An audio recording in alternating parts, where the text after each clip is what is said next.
Okay. So chanting the Holi names, जैसे हम chant कर रहे हैं, चैंटिंग के साथ साथ कुछ अपराध होते हैं हमसे। उस अपराध से अगर हम बचेंगे तो हमारे जो चैंटिंग है वो बहुत इफ़ेक्टिव होगा, और ज़्यादा इफ़ेक्टिव होगा। और हम विदाउट ऑफेंस अगर चैंट करते हैं तो जो हम महामंत्र जो चैंट करते हैं 16 राउंड्स या जो भी राउंड्स आप करते हैं, वो प्योरली किस तरह से चैंट करना चाहिए, किन किन ऑफेंसेस से बच के हमें चैंट करना चाहिए, वो आज हम सीखेंगे।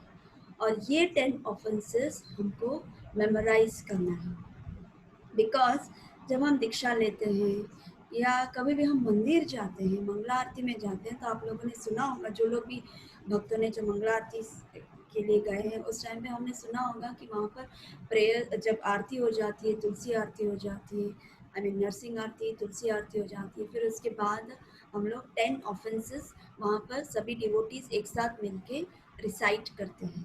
कुछ लोग देखा भी ना बोलते क्योंकि वो लोग मेमोराइज करते हैं। और इसी तरह हमें सभी devotees as a devotee, as हम चैंट करते हैं, तो हम सभी डिवोटीज को इसको अच्छे से मेमोराइज करना चाहिए। लेकिन मेमोराइज करने से पहले हम उसको समझेंगे कि किस तरह से क्या ऑफेंसेस है, ताकि आप इजीली उसको एब्जॉर्ब कर सको और फास्ट उसको मेमोराइज कर सको। ओके, सो रेडी, प्रेजेंटेशन तैयार करो। एंड प्रेजेंटेशन में कुछ भी प्रॉब्लम्स हो रहा हो तो प्लीज़ मुझे हैंड्स रेज करके या आप बता देना। गलती से हैंड्स रेज होते हैं तो वो थोड़ा आप प्लीज़ केयरफुल रहना कि गलती से हैंड्स रेज ना हो। कुछ अगर ऐसे गड़बड़ है प्रेजेंटेशन में तो आप हैंड रेज करना, तो फिर मैं इंटरप्ट करके बीच में आप लोगों को अटेंड करना। ओके, सो स्टार्ट करूँ।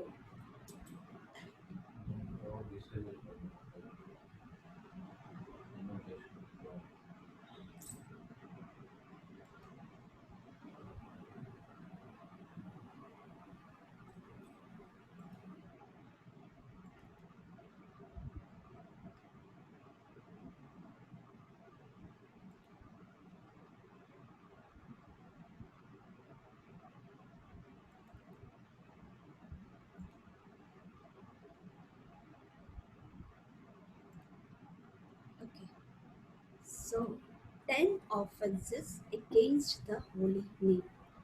ऑफेंसेस मतलब अपराध, गलतियाँ।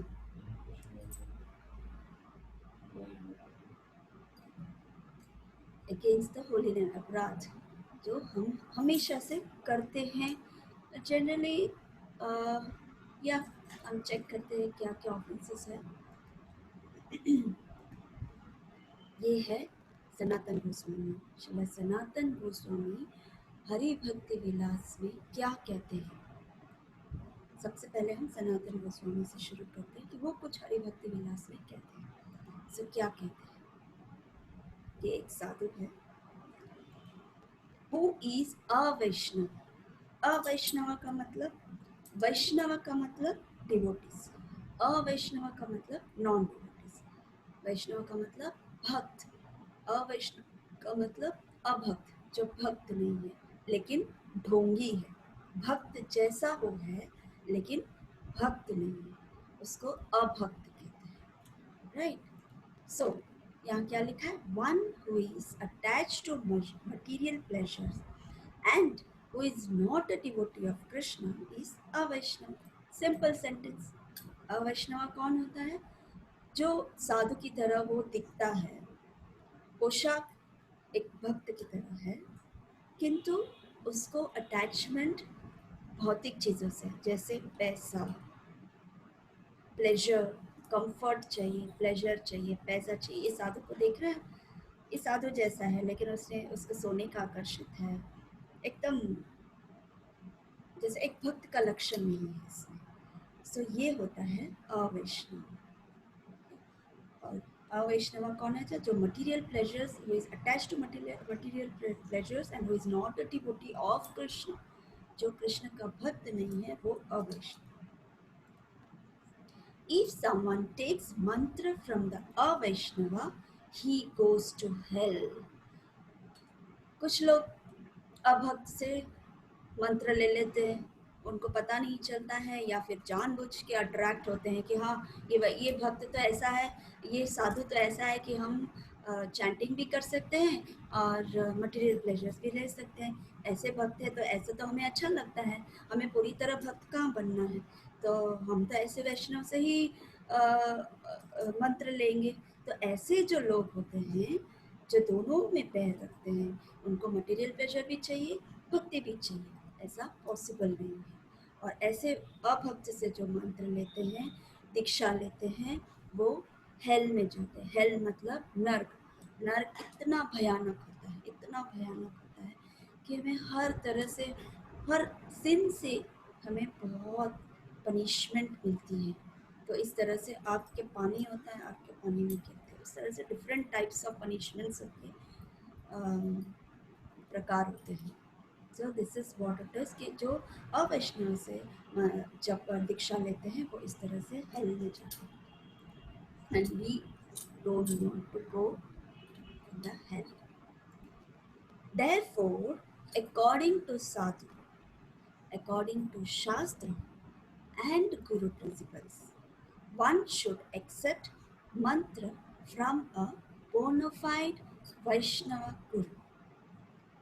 हमें कैसे व्यक्ति से दीक्षा लेनी चाहिए, मंत्र कैसे व्यक्ति से हमें मंत्र लेना चाहिए? जो साधु, शास्त्र, शास्त्र मतलब स्क्रिप्चर्स, और गुरु प्रभुपाद के प्रिंसिपल्स, जो उन्होंने प्रिंसिपल्स तैयार किए कि कैसे आपको आगे बढ़ना है भक्ति में, कैसे आगे, जो हमें वे देते हैं, हमें जो रास्ता दिखाते हैं कृष्ण की तरफ जाने का।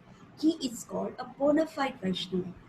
बोनाफाइड मतलब जो परंपरा से आते हैं उसे बोनाफाइड वैष्णव कहते हैं। तो हमारे प्रभुपाद जो हैं वो बोनाफाइड वैष्णव हैं। तो ऐसे अगर हम इन साधु, शास्त्र और गुरु के अनुसार चले और उनसे हम दीक्षा लें तो हमारा रास्ता सही होता है, कृष्ण की भक्ति सही होती है, right? So, the human body is very rarely achieved, which can afford all benefits in life. बहुत सारे स्पेसीज होते हैं, जैसे अब तक के लेक्चर्स में हमने पढ़ा, बहुत सारे फॉर्म्स होते हैं, plants, animals, fish, tortoise, elephant, जो भी अलग अलग प्रकार के जो भी स्पेसीज होते हैं, उसमें सबसे बेस्ट, रेयरली अचीव, बहुत ही मुश्किल से हमें ये ह्यूमन फॉर्म मिलता है। एंड इस ह्यूमन फॉर्म और इस ह्यूमन बॉडी से हम बहुत सारी चीज़ें बेनिफिट कर सकते हैं, और उस बेनिफिट को किस तरह से हम अचीव कर सकते हैं? So although it is a very rare achievement, this human body can be compared to a perfectly constructed boat having the spiritual master as the captain and the instructions of the personality of Godhead. इसका मतलब क्या हुआ कि हमें बहुत मुश्किल से, बहुत ही अनेकों जन्मों के बाद, बहुत सारे हम स्पेसिस में गए होंगे, इंसेक्ट्स बने होंगे, प्लांट्स, ट्रीज, एनिमल्स, बर्ड्स, बहुत सारे जन्मों के बाद कुछ ऐसे पुण्य से हमें ह्यूमन बॉडी मिला है। अब इस ह्यूमन बॉडी में ही हम भगवान को प्राप्त कर सकते हैं। सो ये बहुत रेयर है, और जब हमें ये ह्यूमन बॉडी मिला ही है, सो ये ह्यूमन बॉडी एक परफेक्ट बोट की तरह है। बोट की तरह है, और इस बोट को चलाने वाला अगर सही बोटमैन मिल जाए तो हमारा ये बोट किनारे जा सकता है, राइट? सो वो बोटमैन कौन है? हमारे स्पिरिचुअल मास्टर, हमारे गुरु, जो हमें इंस्ट्रक्शंस, जो हमें गाइड करते हैं। हम बैठ, ये बोट है और इस बोट को ये बोटमैन लेकर जा रहा है, वो चला रहा है। तो जैसे बोटमैन चला रहा है वैसे बोट चल रहा है। उसी तरह जैसे हमारे गुरु हमें आदेश देते हैं वैसे हम उनके अनुसार चल रहे हैं। तो considering all these advantages, yeah, a human being who does not utilize his human life to cross the ocean of material existence must be considered the killer of the soul, Atmaha. हमें कृष्ण ने boat जैसा शरीर दिया है, हमें कृष्ण ने boat man भी दिया है, लेकिन अगर हम उसका सही इस्तेमाल ना करें, उसका आदेश ना पालन करें, अगर बोट सोचे कि नहीं ये जो बोले वही क्यों मैं सुनूं, मैं तो अपने अनुसार चलूँगा, मुझे इसका सुनना नहीं है, मैं क्यों इसके आदेश का पालन करूं। और अगर ये बोट अपने आप चलने लगे, अपनी मर्जी से चलने लगे, इसका मतलब क्या हुआ? He is considered the killer of the soul. वो आत्महत्या कर रहा है, मानिए वो कभी भी डूब सकता है, क्योंकि एक बोटमैन को पता होता है कि अब साइक्लोन आने वाला है, तो अब मुझे अच्छी तरह बोट को लेकर जाना है। बट बोट अगर खुद डिसाइड करे कि नहीं मैं डिसाइड करूँगा, बोट को क्या पता चलेगा कि अभी साइक्लोन आने वाला है, मैं कैसे हैंडल करूँगा। और उसे जब पता नहीं होता है वो डूब जाता है। इट मीन्स कि it's a suicide, it's a killer, अपने आप को ही वो हानि पहुँचाता है। सो उसी तरह जब एक ह्यूमन बॉडी एक गुरु को एक्सेप्ट नहीं करे, तो वो अपने आप को वो आत्महत्या करता है, ही इज सुसाइडिंग हिमसेल्फ, वो अपने आप को डिस्ट्रॉय कर रहा है। So this human body, the human form of life is rarely attend, still it's a very good boat to cross over the material ocean of existence. So ये यहाँ ये कह रहे हैं कि ये ह्यूमन बॉडी बहुत रेयर है, और ये एक बोट, एक बहुत अच्छा माध्यम है जो हम इस इतने बड़े मटीरियल ओशियन से हम पार कर सकते हैं। और उसके लिए हमें एक्सपर्ट बोटमैन चाहिए, और वो बोटमैन जो है वो हमारे गुरु हैं, जो एक एक्सपर्ट नेविगेटर है, हमारे प्रभुपाद हैं। एक प्रभुपाद ही हैं जिसकी शरण में हम जाएं, उनकी आज्ञा का पालन करें, उनके स्टेप्स के फॉलो करें, उनके स्टेप्स पे स्टेप्स रखें और उनको फॉलो करें, तो हमारा जो लाइफ है वो सक्सेस हो जाएगा, right. Furthermore, the favorable wind is the mercy of Krishna that will help this boat to cross over this ocean of material existence. Right. जब uh, आपके पास आप बोट हो, बोटमैन है, और जो विंड है वो कृष्ण की मर्सी है। तो जब हमारे पास बोटमैन है, जब हमारे गुरु हमारे साथ हैं, तो कृष्ण जो है एक विंड की तरह वो हमें हेल्प करते हैं, एक विंड के फॉर्म में। जैसे बोटमैन जैसे ले जाता है, विंड उस तरह से, हवा जो है उस तरह से उसे हेल्प करती है, बोटमैन को हेल्प करती है, जैसे प्रभुपाद को हेल्प करते हैं कृष्ण, और उनके हेल्प से हम किनारे पहुंच जाते हैं। हम इस ओशन, इस मटेरियल वर्ल्ड से हम किनारे पहुंच जाते हैं। So all this facilities have been offered to you when you got this human form of life. ये फैसिलिटी गुरु कृष्ण किसे पता है? ह्यूमन फॉर्म को पता है, ह्यूमन बॉडी को समझ सकता है, क्योंकि ह्यूमन बॉडी के पास ब्रेन होता है। एक एक इंसेक्ट को या मॉस्किटो को या एनिमल को ये सब समझ में नहीं आएगा, क्योंकि उनके पास उतनी समझ है नहीं। क्योंकि ह्यूमन फॉर्म जो है इट्स अ अल्टीमेट स्पेसिस है।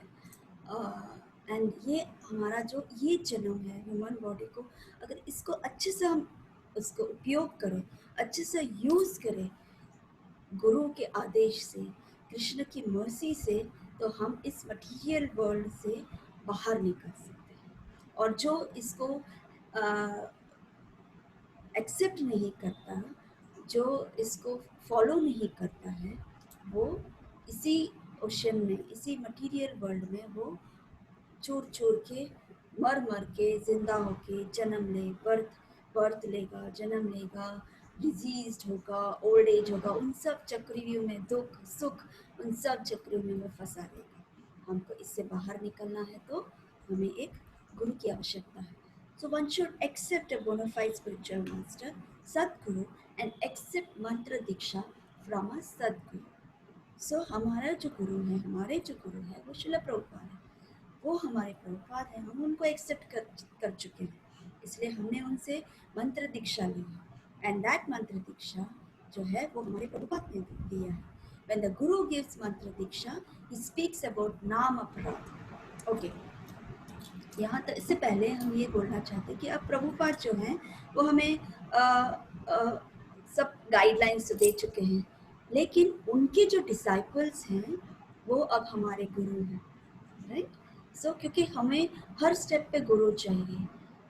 प्रभुपाद तो है ही, वो हमारे एक्चुअल गुरु हैं, लेकिन हमारे जो दीक्षा देने वाले जो प्रेजेंस में अब प्रेजेंस में जो गुरु हैं, वो हमारे प्रभुपाद डिसाइपल्स जो हैं वो हमारे गुरु होंगे।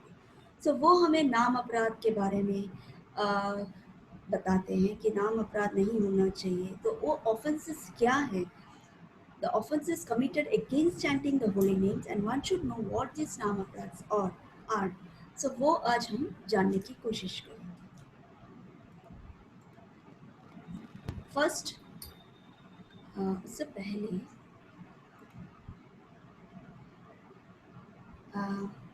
अब सबको समझ में आ रहा है? यहाँ तक समझ में आ गया?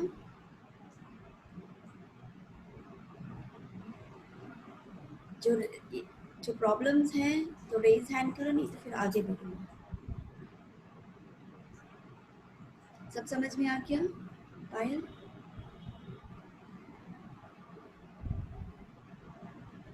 हार्ड लग रहा है, कॉम्प्लिकेटेड नहीं लग रहा है ना?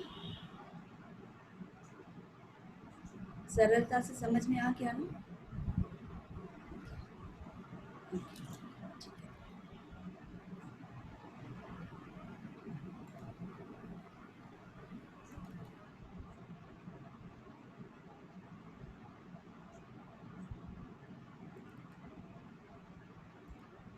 So to blaspheme, first offense जो है to blaspheme the devotees who have dedicated their lives for propagating the holy name of the Lord.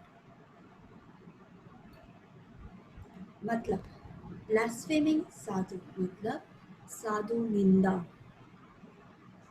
निंदा मतलब insult, insulting the devotees। कैसे devotees? जिन्होंने अपने पूरी लाइफ कृष्ण के शरण में और प्रचार में उन्होंने अपना जीवन ही पूरा जीवन उन्होंने उस पर उस दे दिया है। So who is that? Blasphemy.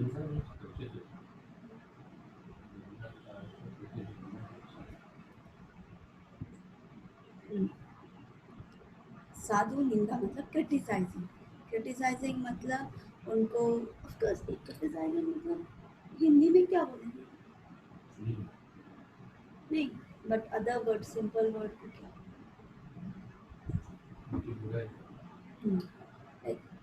बुराई करना, उनकी बुराई करना। So one who is completely surrendered unto the lotus feet of Krishna is a sadhu। जो पूरी तरह, साधु कौन है? जो पूरी तरह कृष्ण की शरण में है, वो साधु है। जिनके चित्त में हमेशा कृष्ण वास करते हैं, वो साधु है।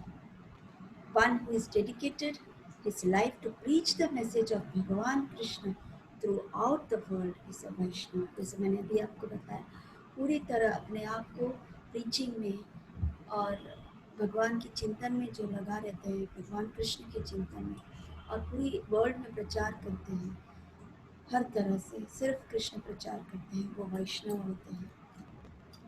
It is not that because we are devotees and they are not devotees, we should not think like that.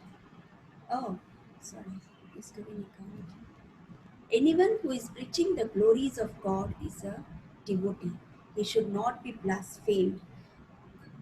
जो भी भगवान के बारे में प्रचार करे, जैसे यहाँ पर जो है आप देख रहे हैं पिक्चर, ये चैतन्य महाप्रभु हैं, ये नित्यानंद प्रभु हैं। सो यहाँ पर ये स्टोरी है कि नित्यानंद प्रभु जो हैं चैतन्य महाप्रभु के बहुत ही प्रिय भक्त हैं। वो नित्यानंद प्रभु से बहुत प्रेम करते हैं।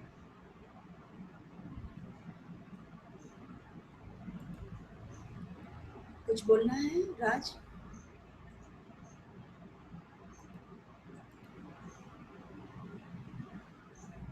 बोलो। हरे कृष्णा माता जी। माता जी, नाम अपराध क्या होता है? नाम अपराध। हाँ, नाम मैं वही समझा रही हूँ। और ये क्वेश्चन तुम लिख के रखना, फिर लास्ट में जब मैं पूछूंगी ना तब तुम्हें एक एक पूछना है, ठीक है? क्वेश्चन सब लिख कर रखो जहाँ तुम्हें लगता है। ये मैं कंटिन्यू कर रही हूँ, फिर एक एक करके आपको नाम अपराध पता चल जाएगा। ओके? हाँ।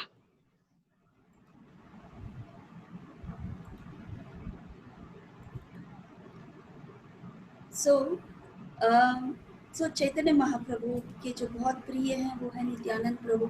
सो नित्यानंद प्रभु और हरिदास ठाकुर, ये हरिदास ठाकुर, ये दोनों एक बार प्रचार करने जाते हैं। वैसे तो रोज मार्केट टू मार्केट एक एक गांव में वो प्रचार करने जाते हैं और कोशिश करते हैं कि सबको बोलते कृष्ण बोलो कृष्ण बोलो कृष्ण बोलो करके सबको बुलवाते हैं। तो एक बार ऐसे गांव में जाते हैं जहाँ पर एकदम क्रूअल टू क्रूअल ये दो लोग हैं, जगाई मदाई। तो ये जगाई मदाई है, दुनिया के जितने भी पाप है उन सब पाप उन लोगों ने किए हैं।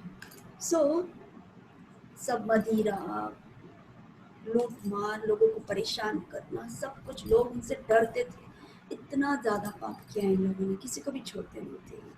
तो ऐसे पापी लोग एक बार ऐसे ही उस गांव में बैठे थे और नित्यानंद प्रभु और हरिदास ठाकुर वहाँ पर उसके सामने आए और उनको बोला कि भाई बोलो कृष्ण बोलो कृष्ण बोलो। तो ये लोग पहले तो कुछ बोले नहीं, फिर वापस उनको बोला कि भाई एक बार तो कृष्ण बोलो, तुम इतने बार वाइन पीते हो, इतने बार अब तुम शराब पीते हो, एक बार तो कृष्ण बोलो तुम्हारा उद्धार हो जाए। फिर भी माने नहीं। फिर बाद में जब नित्यानंद प्रभु बोलते गए, नित्यानंद प्रभु तो थके नहीं बोलने के लिए, लेकिन ये लोग बहुत थक गए और इतना क्रोध, इतना गुस्सा आया कि उसमें से एक व्यक्ति ने, जगाई मदाई ने, एक जो नीचे एक कंकर जैसे पड़ा था तो उठा के उसने सीधा नित्यानंद प्रभु के फोरहेड पे मार दिया, सिर पे, और उनका खून बहने लगा। मस्तक पे मारा।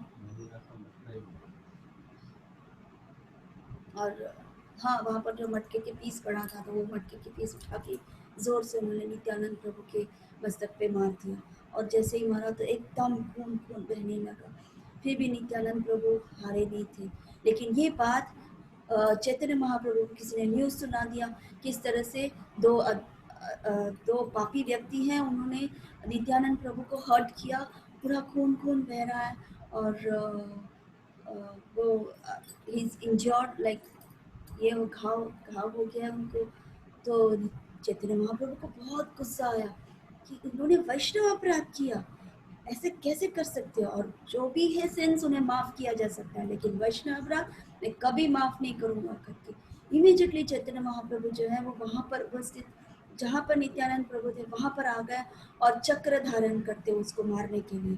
जैसे ही चक्र धारण करते हैं, नित्यानंद प्रभु ने रोक देते हैं क्योंकि वो तो परम वैष्णव है, वो कभी नहीं चाहेंगे कि इस तरह से किसी अवैष्णव, कोशिश करेंगे कि नहीं उनको भक्त बनाए करके। इसलिए वो वहीं पर चैतन्य महाप्रभु को रोक देते कि नहीं प्रभु आप प्लीज़ मत करो ऐसे, मैंने तो उन्हें माफ़ कर दिया, आप भी उन्हें माफ़ कर दो। जब कोई भक्त किसी व्यक्ति को, जैसे जगाई मदाई को माफ़ कर दे तो भगवान स्वयं माफ़ कर देते हैं। तो उसी तरह नित्यानंद प्रभु ने उनको बोला कि आप प्लीज़ चक्र न उठाइए, मैंने तो उन्हें माफ़ कर दिया है, आप प्लीज़ ना उठाइए करके। लेकिन ये चीज़, ये दृश्य देखकर जगाई और मदाई डर जाते हैं और उन्हें पता चल जाता है कि वो ये तो स्वयं भगवान है, और उनके चरण पे गिर जाते हैं और नित्यानंद प्रभु के भी चरण में गिर जाते हैं। सबसे पहले तो चैतन्य महाप्रभु के चरण में गिर, क्योंकि वो देखा उन्होंने कि उन्होंने सुदर्शन चक्र उठाया और मारने वाले थे उनको। तो तब चैतन्य महाप्रभु बोलते हैं कि तुम मेरे चरण में मत गिरो, तुम नित्यानंद प्रभु के चरण, अगर नित्यानंद प्रभु माफ़ कर देगा तो मैं तुम्हें माफ़ कर सकता हूँ करके। तब नित्यानंद प्रभु के चरण में इमीडिएटली दोनों जगह मदाई जो है वो उनके चरण पकड़ के माफ़ी मांगते, गिड़गिड़ाते हैं कि हमें माफ़ कर दो, हमसे बहुत बड़ी भूल हो गई, हमें ये नहीं करना चाहिए था, अब जो बोलेंगे हम सुनेंगे। ऐसे करके नित्यानंद प्रभु के चरण पकड़ के रोते हैं, गिड़गिड़ाते हैं और वो रियलाइज़ करते कि वो अब तक जो थे वो पापी थे, वो गलत थे। तो अब वो उनके शरण में जाना चाहते हैं, भगवान का नाम लेना चाहते हैं। तो एंड देन वो सरेंडर हो जाते हैं जगाई मदाई, एंड कृष्ण उन्हें, चैतन्य महाप्रभु ने माफ़ कर देते हैं। सो वैष्णव अपराध इतना भयंकर होता है कि हर तरह का पाप, इस दुनिया के हर तरह का पाप माफ़ी की जा सकती है, लेकिन वैष्णव अपराध भगवान कभी क्षमा नहीं करते हैं। जैसे मैंने इससे पहले भी, बहुत पहले शुरुआत में अमरीश महाराज की कथा सुनाई आपको। अमरीश महाराज का भी यही हुआ था कि वो बहुत बड़े वैष्णव हैं, लेकिन दुर्वास मुनि वहाँ पर जब आते हैं वो अपराध करते हैं उनके प्रति। I don't want to prolong the story, मुझे स्टोरी नहीं बोलना है, लेकिन मैं आपको शॉर्टकट बता रही हूँ कि जब वो दूर्वास मुनि जो है अम्बरीश महाराज को पनिश करना चाहते हैं, तो इमीडिएटली सुदर्शन चक्र आ जाता है और उनके पीछे 1 साल तक घूमता रहता है और वो सभी के ब्रह्मा के पास जाते हैं, शिव जी के पास जाते हैं, यहाँ तक कि विष्णु के पास भी जाते हैं, लेकिन विष्णु भी बोल देता है इसमें मैं कुछ नहीं कर सकता हूँ। तुमने जो किया है, जो अपराध किया है, वो मेरे भक्त के लिए अपराध किया है, इसलिए मैं तुम्हें क्षमा नहीं करूँगा। तुम्हें अगर क्षमा चाहिए तो जाकर सीधा मेरे भक्त के चरण पकड़ो, अगर वो तुम्हें क्षमा करे तो मैं क्षमा कर सकता हूँ, अदरवाइज मैं तुम्हें क्षमा नहीं कर सकता। तो उस वक्त दूर्वास मुनि जो है वो उनके पास जाते, अम्बरीश महाराज के पास, उनके चरण पकड़ते, उनसे क्षमा याचना करते, तब जाके सुदर्शन चक्र वहाँ से लौट जाते हैं। तो वैष्णव अपराध इतना भयंकर होता है। कभी भी जो भी भक्त चैंटिंग करता है और अगर आपको ऐसा लगता है कि ये कुछ गलत कर रहा है, तो फिर आप उसे बता सकते हैं या फिर आप उसे पूछ सकते हैं कि ऐसा कर सकते हैं कि आप उनका अपराध नहीं कर सकते हैं, आप उनको बोल नहीं सकते हैं कि ये क्या करते हैं, और ना ही उनके पीछे निंदा कर सकते हैं किसी और को बोल के कि देखो ये कैसा है, इसने आज ऐसा किया। ऐसे कभी भी नहीं करना चाहिए। उसने अगर गलती की भी होगी तो हमारा राइट नहीं है उनको सामने बोलना या उनके पीछे निंदा करना। हमारे जो सीनियर्स हैं उनके पास जाके आप बात कर सकते हैं। आपके जो गुरु हैं, आपके माता पिता हैं, आपके गुरु हैं, उनसे आप जाके पूछिए कि माता पिता से पूछिए कि पापा ऐसे हुआ, आज इसने ऐसे किया तो क्या उसने ठीक किया, वो पूछिए। आप अपने गुरु से पूछिए कि आज मैंने इस तरह से आज सुना था, इसने इस तरह से निंदा किया या कुछ भी गलतियाँ की, क्या वो सही था? ऐसे आप कर सकते हैं, लेकिन आप डायरेक्ट उनको निंदा नहीं कर सकते, या फिर इनडायरेक्ट किसी को साथ बात करके या किसी के साथ डिस्कस करके उसके मजाक उड़ाना या कुछ भी ऐसे नहीं करना चाहिए। ये सबसे पहला अपराध है। क्यों? क्योंकि वो फिर भी कृष्ण का नाम ले रहे हैं। हो सकता है कि वो आगे जाके शुद्ध वैष्णव बन जाए। अभी वो शुरुआत में उसने कुछ गलतियाँ की, कुछ अपराध किए, लेकिन आगे जाके वो हमसे भी अच्छा वैष्णव बन सकता है, तो वो अपराध हम ना करें। ठीक है? So first is to blaspheme the devotees who have dedicated their lives for propagating the holy name of the Lord. One should be very careful in the dealings with the Vaishnava. कहीं पर आप एक group में खड़े हैं और कुछ अगर कोई दो भक्त वैष्णव के अपराध के बारे में बात कर रहे हैं, तो आपको वहाँ से हट जाना चाहिए। आपको उन्हें बोलना चाहिए कि नहीं, एक मिनट प्रभु मुझे कुछ काम है, ऐसे एक एक्सक्यूजेस कर सकते हैं कि एक मिनट प्रभु मैं आया, मैं अभी मुझे काम आ गया, मैं जा रहा हूँ, ऐसे आप एक्सक्यूज करके वहाँ से निकल सकते हैं। लेकिन सुनना भी अपराध है, बोलना भी अपराध है, डायरेक्ट बोलना भी अपराध है, उसके बारे में बोलना भी अपराध है, उसके बारे में सुनना भी अपराध है। इसलिए आपको बहुत ध्यान रखना चाहिए। आप अगर अभी से ध्यान रखेंगे तो आप ये आगे जाके आपके माइंड में ये रहेगा कि नहीं, यहाँ पर वैष्णव अपराध आ रहा है, मुझे वहाँ नहीं खड़े रहना चाहिए करके अपने आप को प्रोटेक्ट करना चाहिए, क्योंकि हमें भक्ति में आगे बढ़ना है। ठीक है? हमारी चैंटिंग अगर शुद्ध हो, हमारा चैंटिंग में अगर प्रोग्रेस हो, तो धीरे धीरे हम कृष्ण के कृष्ण के पास आ सकते हैं। भक्ति हमारी शुद्ध हो तब हम कृष्ण के निकट जा सकते हैं। लेकिन अगर हम ऐसे अपराध करेंगे तो कृष्ण को अच्छा नहीं लगेगा। कृष्ण तुम्हें अपनाना चाहता है, लेकिन ऐसे अपराध हो जाता है तो कृष्ण कुछ नहीं कर सकते। सो ये चीज़ों पे हमें भी कुछ कुछ चीज़ों पे केयरफुली डील करना चाहिए। So this is what one should be very careful in dealing with the Vaishnava. Next, to consider the names of demigods like Lord Shiva or Lord Brahma to be equal to or independent of the name of Lord Vishnu. इसका मतलब क्या हुआ?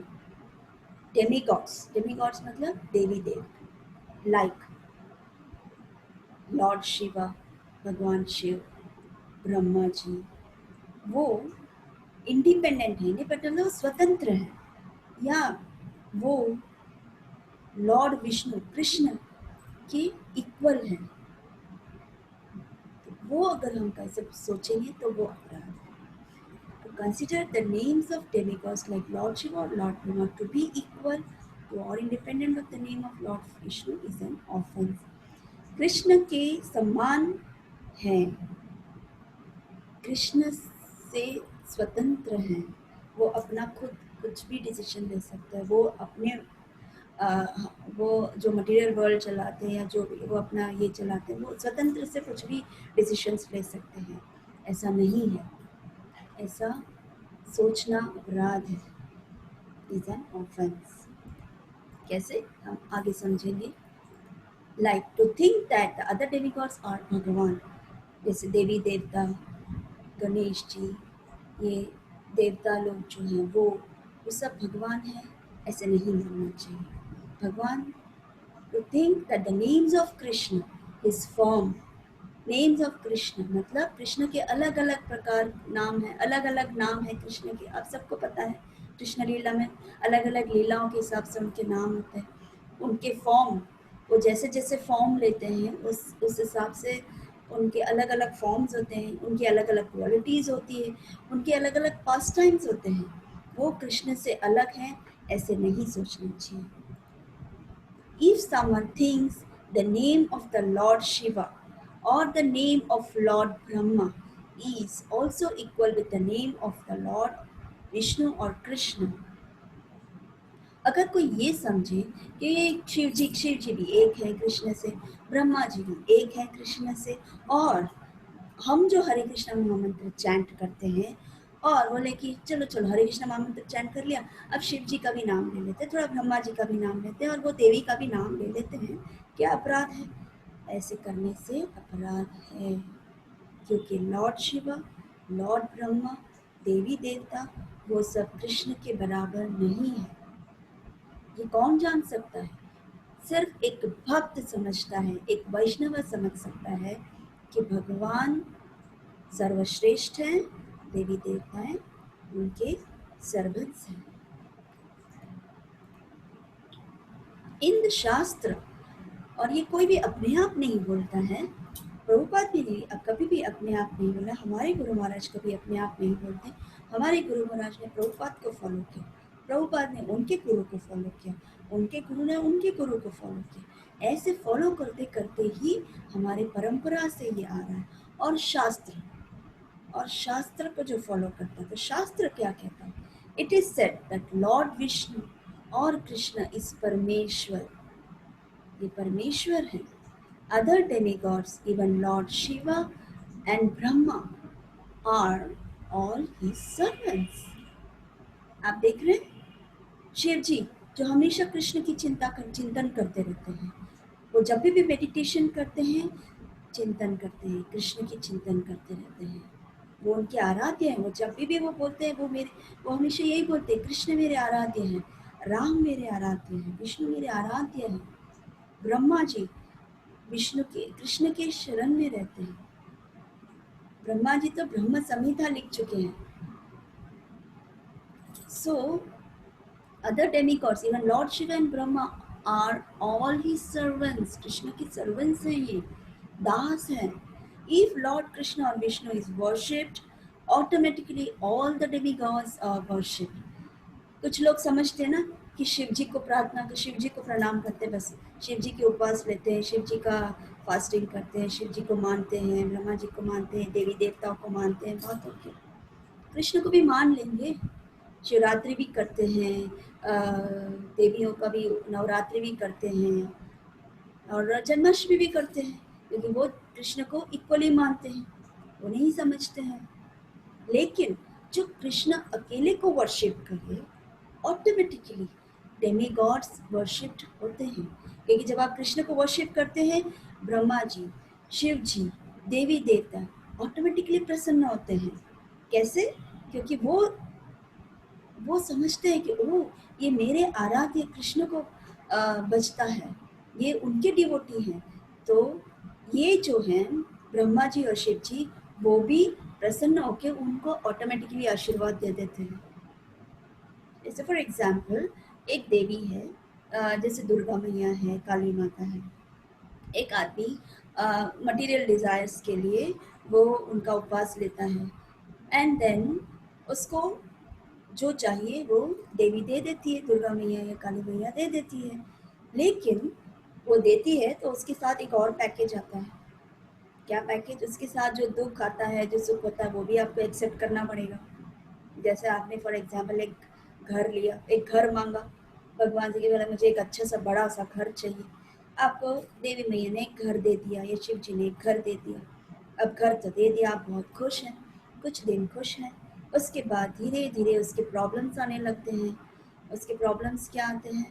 धीरे धीरे टूटने लगते हैं, maintenance बढ़ता है, उसके खर्चे होते हैं, इसके खर्चे होते हैं, घर के खर्चे होते हैं, ऊपर से जो जो छत होता है वो लीक होने लगते हैं बारिश में, विंडोज ठीक से ओपन नहीं होते, उसके वॉल्स टूट गए होते हैं, उसका फ्लोरिंग ठीक से नहीं होता है। ऐसे सब धीरे धीरे सब कुछ डिस्ट्रॉय हो, क्योंकि एवरीथिंग इज टेम्पररी, राइट? कुछ भी इस जगत में कुछ भी परमानेंट नहीं है, सब कुछ टेम्पररी है।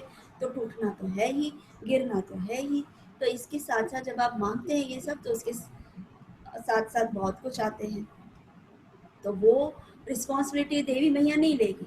देवी मैया पूछेगी, आप पूछोगे तो बोले भाई तुमने घर मांगा, मैंने दे दिया, उसके साथ जो दुख सुख है वो तो आपको ही बेयर करना पड़ेगा, वो मेरे प्रॉब्लम नहीं है करके। ऑफकोर्स वो ऐसे बोले, क्यों? क्योंकि वो खुद भी कृष्ण की दासी है, वो खुद अपना डिसीजंस नहीं ले सकती है। वो उसकी भी बॉस है, उसके भी बॉस है, उसके बॉस कौन? कृष्ण है। सो कहने का तात्पर्य है कि अगर हम डायरेक्टली लॉर्ड कृष्ण को वर्शिप करते हैं, ऑटोमेटिकली डेमीगॉड्स खुश हो जाते हैं, और डेमीगॉड्स ऑटोमेटिकली सब कुछ देने लगते हैं। क्यों? क्योंकि कृष्ण इंस्ट्रक्शंस देते हैं कि इसको ये दो करके, right? So no separate worship is necessary. फिर एक क्वेश्चन अराइज होता है, then how should one deal और बिहेव विद अदर डेमीगॉड्स? तो कुछ लोग ये मानते हैं कि चलो, हम कृष्ण ही सर्वश्रेष्ठ हैं, कृष्ण ही भगवान है, तो हम ये देवी देवताओं को क्यों रिस्पेक्ट करें, हम उनको क्यों लाइक ऐसा ना, लाइक हाँ ठीक है शिव जी है, वो ठीक है ब्रह्मा जी, तो क्या हुआ, वो तो कृष्ण के दास है, उसमें क्या, हम तो कृष्ण को जपते हैं, वो भी चलेगा, इसमें क्या है, इसमें उनको रिस्पेक्ट करने की कोई ज़रूरत नहीं है। ऐसा नहीं है। So that is what it is said here. How should one deal or behave with other demigods? Demigods मतलब देवी देवता। ये सब देवी देवता हैं। ये स्वयं विष्णु है, कृष्ण है, शिव जी, ब्रह्मा, देवी देवता, सूर्य, चंद्र, everything, everything, everyone is the servant of Krishna. So हमें किस तरह से उनको डेमिगॉड्स के साथ बिहेव करना चाहिए? Should we disrespect them? क्या हमें रिस्पेक्ट नहीं देना चाहिए? No. A Vaishnava should not respect any demigod. एक वैष्णव जो है, जैसे आप लोग वैष्णव हैं, आप चैंटिंग करते हैं, आप वैष्णव हो, सो आप किसी भी देवी देवताओं को डिसरिस्पेक्ट नहीं करना चाहिए। क्यों? क्योंकि वो जिस तरह से हम कृष्ण के दास हैं, उसी तरह वो भी कृष्ण के दास हैं। तो अगर वो भी कृष्ण के दास है, हम भी कृष्ण के दास है, तो क्या हुआ? वैष्णव हुए। जो कृष्ण के दास है वो वैष्णव हुए।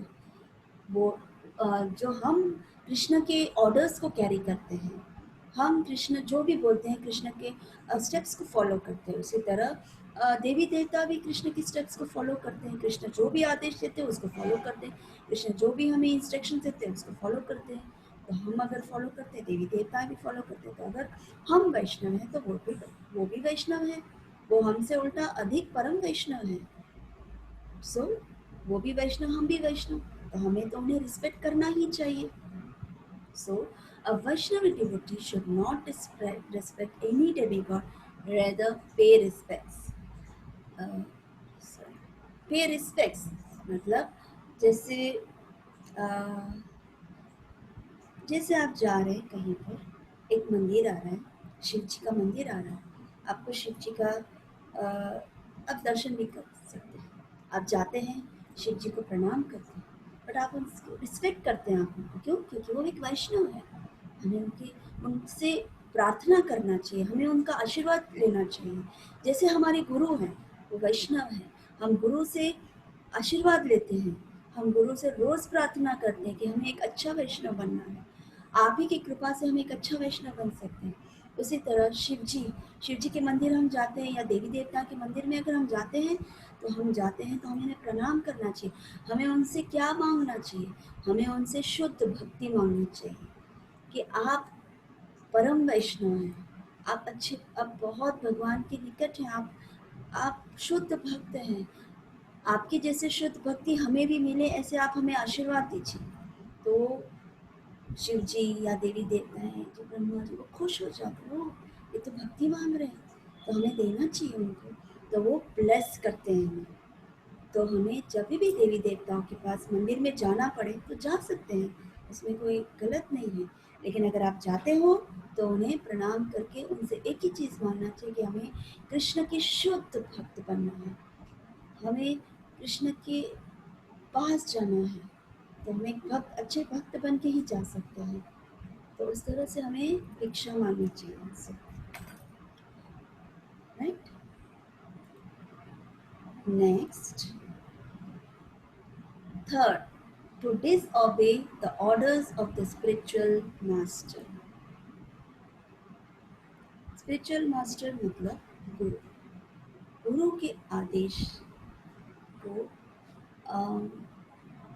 हिंदी में क्या होता है? अवेलना बोलते हैं, डिसऑबे, अवेलना करना मतलब उनके आदेश का पालन ना करना, वो एक ऑफेंस है। This is the most important and a very severe offence. हमारे रूट, भक्ति की जो रूट है वो हमारे गुरु श्रील प्रभुपाद है, तो हमें कृष्ण के बारे में पता है, कृष्ण के बारे में हम कृष्ण के पास कैसे जा सकते हैं। हमें ये स्क्रिप्चर्स जैसे भगवत गीता, भागवतम, ऐसे अनेक स्क्रिप्चर्स हैं, वो हमें हमारे गुरु ने दिया है, हमें उसका ज्ञान एक हमें हमारे गुरु ने दिया है। सो फॉर एग्जाम्पल, एक खड्डा है, आप चल रहे हो और आपको अंधेरा है, आपको दिख नहीं रहा, सो आप बस उस पर पैर रखने ही जा रहे होते हैं और पीछे से कोई खींचता है, तो आप देखते हैं कौन है, तो आपके गुरु हैं। तो आपके गुरु को आप पूछते हैं कि क्या हुआ, मैं आगे सीधा सीधा ही तो जा रहा था, आपने क्यों मुझे पीछे से एकदम खींच लिया? आपको नहीं पता कि आगे खड्डा है, लेकिन आपके गुरु को पता चल गया कि आगे खड्डा है। तब गुरु बताते हैं, अरे वहाँ पूरा कीचड़ भरा हुआ एक खड्डा है, अगर तुम उसमें गिर गए होते तो तुम बच नहीं सकते थे। फॉर एग्जाम्पल, मान लीजिए कि आपने उस गुरु का अनादर किया, आप चल रहे हैं और अब गुरु आपको बोल रहे कि आगे मत जा भाई, वहाँ पर खड़ा, बोले हटो, आप मत बोलो, मुझे पता है, मुझे सीधा सीधा जाना आता है, आपके बोलने से ही अगर मुझे नहीं चलना है, मुझे आपके आदेश के अनुसार ही चलना है, ऐसा ज़रूरी नहीं है, मुझे अपने हिसाब से चलना है, मुझे चलने दो। क्या होता? वो खड्डे में गिर ही गया होता, क्योंकि उसने अपने गुरु का आदेश का पालन नहीं किया। सो जो अपने गुरु का आदेश का पालन नहीं करता है वो सबसे बड़ा सिवियर ऑफेंस होता है। ऑब्वियसली खड्डे में गिरेगा, so one should take it seriously and understand it seriously. Therefore one should not consider such a guru. गुरु को हमें एक ऑर्डिनरी ह्यूमन बीइंग नहीं समझना चाहिए and should never disrespect in any way. अगर कोई गुरु आपको गुस्सा भी करे, आप कुछ गलत कर रहे हैं क्योंकि आपको नहीं पता आप गलत कर रहे हैं, आपको लग रहा है आपने सही किया, और अचानक गुरु ने कहा कि ये क्या कर रहे हो तुम, और अगर वो गुस्से से भी बोल दें तो आपको उसका बुरा नहीं मानना चाहिए, क्योंकि वो आपको सही रास्ता दे रहे हैं, आपको नहीं पता है। और फिर आप रियलाइज करेंगे धीरे धीरे जैसे समय जाता है, और फिर एक बार आप रियलाइज करेंगे कि ओह, यहाँ पर इस जगह पे ये मैंने किया, उसकी वजह से मेरे गुरु ने मुझे ठोका था, ओह मेरे गुरु ने मुझे ठोका और मैंने उसको फॉलो किया, तो उसकी वजह से मैं बच गया, और उस वक्त मैंने नहीं सुना होता तो आज तो मेरा पतन हो गया होता। मैं तो गिर गया होता। सो यही ह्यूमन, एक गुरु जो है वो एक ऑर्डिनरी ह्यूमन बीइंग नहीं है। कृष्ण उसको स्पेशल मर्सी देते हैं, वो एक स्पेशल सोल है जो एक गुरु के रूप में हमारे पास आते हैं। कृष्ण स्वयं एक गुरु के रूप में आते हैं। कृष्ण डायरेक्टली नहीं आ सकते क्योंकि हमारी कैपेसिटी नहीं है कि हम कृष्ण को एक ये कर सके करके, क्योंकि हमारी जो इंद्रियां हैं वो सब पॉल्यूटेड है, क्लीन नहीं है। हम अभी पूरे के पूरे डस्ट से भरे हुए हैं। तो गुरु जो है कृष्ण के फॉर्म में गुरु आते हैं, और गुरु जो है वो उसको वाइप करता है, और धीरे धीरे वाइप करने से क्लियर होता है, और जब क्लियर होते हैं तब हमें कृष्ण दिखते हैं। सो हमें गुरु को एक नॉर्मल ह्यूमन बीइंग नहीं मानना चाहिए, इसलिए हमें उन्हें डिसरिस्पेक्ट नहीं करना चाहिए। दूसरी बात, one should not be एनियस of him, उनसे द्वेष भी नहीं रखना चाहिए कि वो एक ऑर्डिनरी पर्सन है। दिखते हैं ऑर्डिनरी पर्सन तो ऑर्डिनरी ही नहीं समझना चाहिए। वो उस आपसे अधिक जानकारी उनको है, इसलिए आपने उन्हें गुरु माना है ना। आपको वो मार्गदर्शन देते हैं, इसलिए आपने उन्हें गुरु माना है। तो आप उनसे अगर जेलस करो कि ओहो ये तो गुरु बन के बैठे हैं, सब कुछ उनको मिल रहा है बैठे बैठे, और हमको तो कुछ भी नहीं मिल रहा, देखो हम तो अभी भी ऐसे ही बैठे हैं, तो ये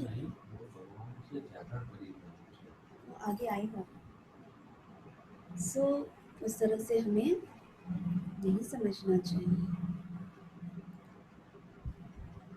He is the representative of all the demigods, or representative of the Supreme Lord. क्या बोल रहा है कि वो डेमीगॉड्स मतलब देवी देवताओं के भी रिप्रेजेंटेटिव हो सकते हैं। रिप्रेजेंटेटिव को हिंदी में क्या बोलते हैं? मार्गदर्शक। रिप्रेजेंटेटिव उनके प्रतिनिधि बोलते हैं। इजी वर्ड बच्चों को समझ।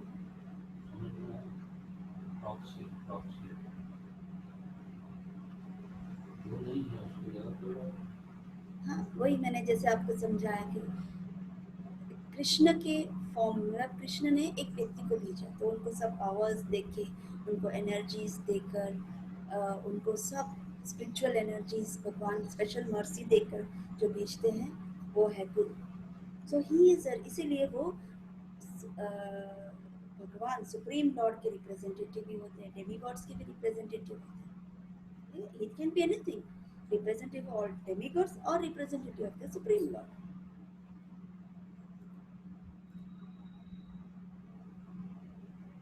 देखा, स्पेशल मर्सी देते हैं प्रभुपाद को, स्पेशल कृपा देते हैं। तो स्वयं भगवान बोलते हैं श्रीमद् भागवतम में 11.17.27 में कि one should not think that Acharya Guru is an ordinary human being. He is a manifestation of Lord Krishna, and all the demigods are there in the personality of the Guru.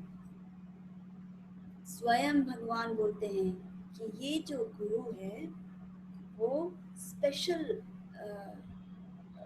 अवतार है, कृष्ण के अवतार ही है, और demigods की जितने qualities हैं वो सब एक गुरु में होता है। और स्पेशल मर्सी से गुरु हमारे लिए आते हैं, कृष्ण भेजते हैं अपने पास। कृष्ण को कैसे जानेंगे हम? एक गुरु के द्वारा। और गुरु कैसे बनते हैं? कृष्ण के मर्सी से, कृष्ण के मैनिफेस्टेशन से, अवतार से एक गुरु बनते हैं। सो आचार्य या गुरु को हमें एक ऑर्डिनरी ह्यूमन बीइंग नहीं समझना चाहिए। In shastra it is said one should develop unalloyed bhakti. Unalloyed मतलब भरपूर, मतलब लाइक एक लिमिट नहीं होता है, अनलिमिटेड।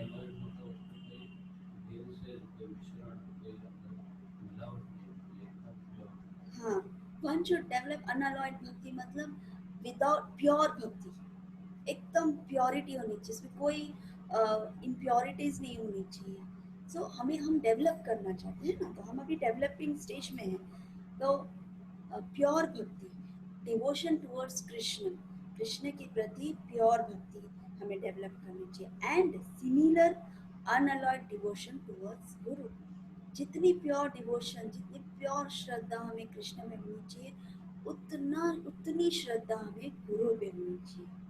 और those who have developed such an alert devotion towards Krishna and Guru, they can easily cultivate pure devotion, शुद्ध भक्ति। कितना सुंदर शब्द कृष्ण ने दिए। जिसने प्योर डिवोशन गुरु के प्रति और कृष्ण के प्रति डेवलप किया, वो ऑटोमेटिकली इजीली, श्रम उनको बहुत मुश्किल, बहुत ही मेहनत नहीं करनी पड़ती, इजीली वो प्योर डिवोशन कल्टीवेट कर सकते हैं, शुद्ध भक्ति कल्टीवेट कर सकते हैं।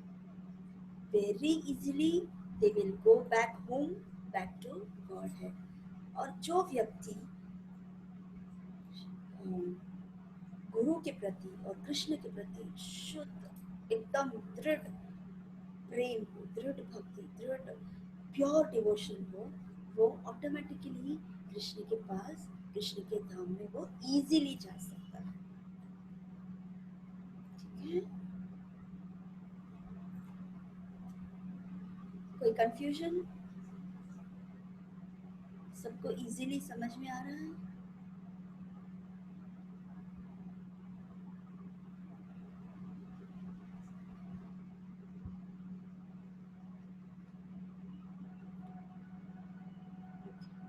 इजीली समझ में आ रहा है राज?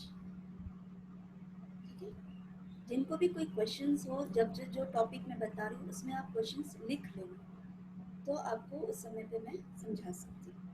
ठीक है, सभी बच्चों को मैं बोल रही हूँ। आगे बढ़ाओ।